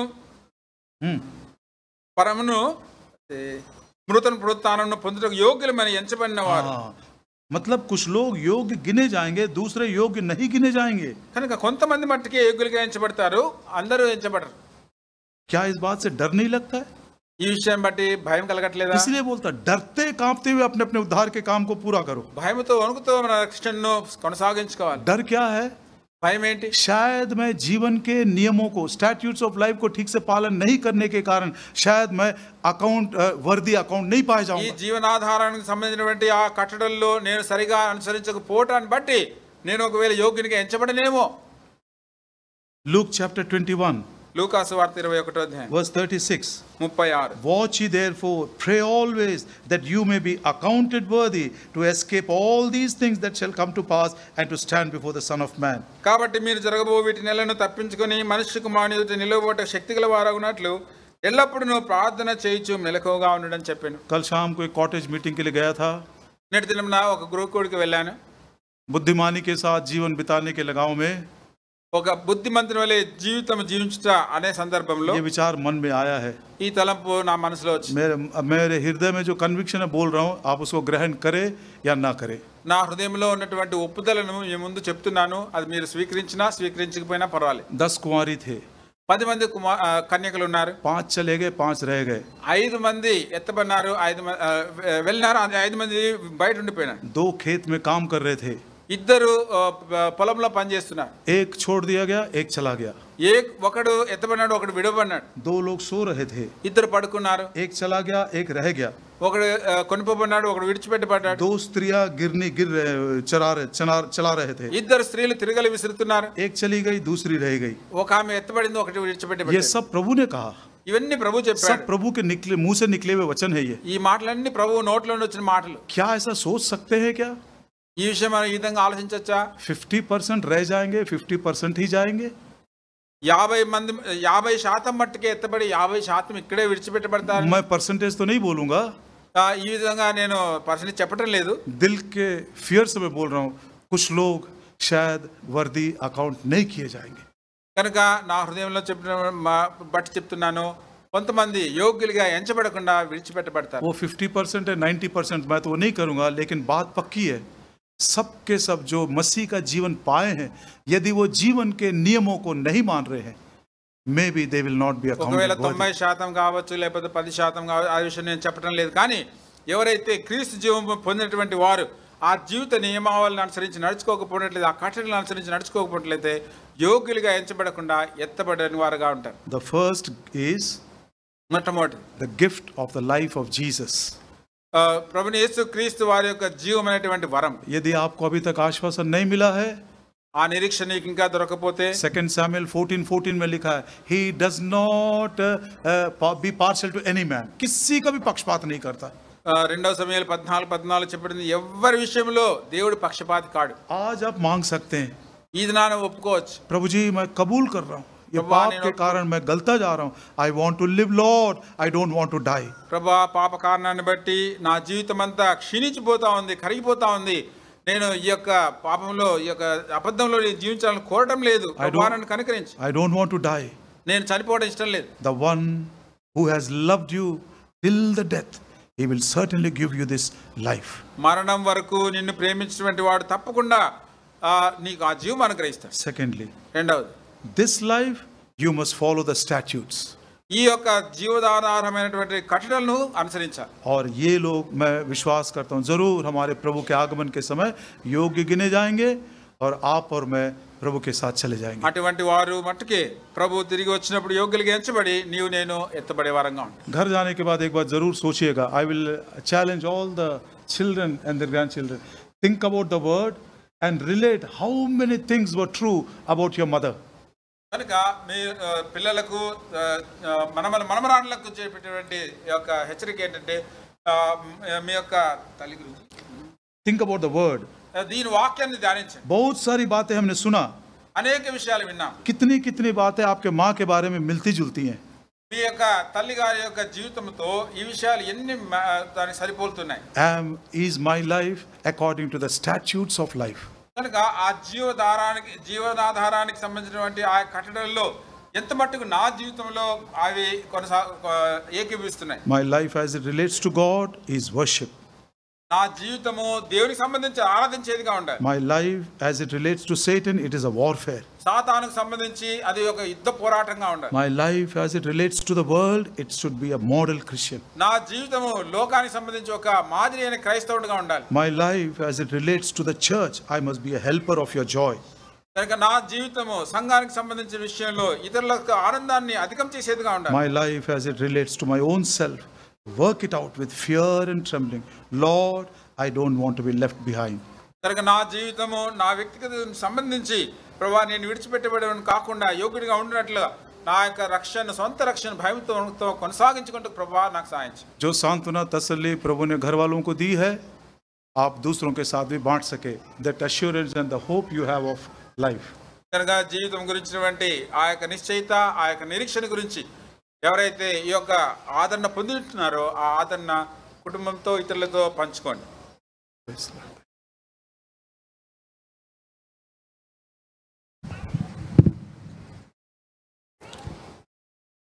हमारे प्रेमी स्वर्गीय पिता, सभी अच्छे आशीषों के दाता, हर समय, हर हालत में, हर परिस्थिति में आप न बदलने वाले परमेश्वर हैं. जो आप करते हैं वो अच्छा करते हैं.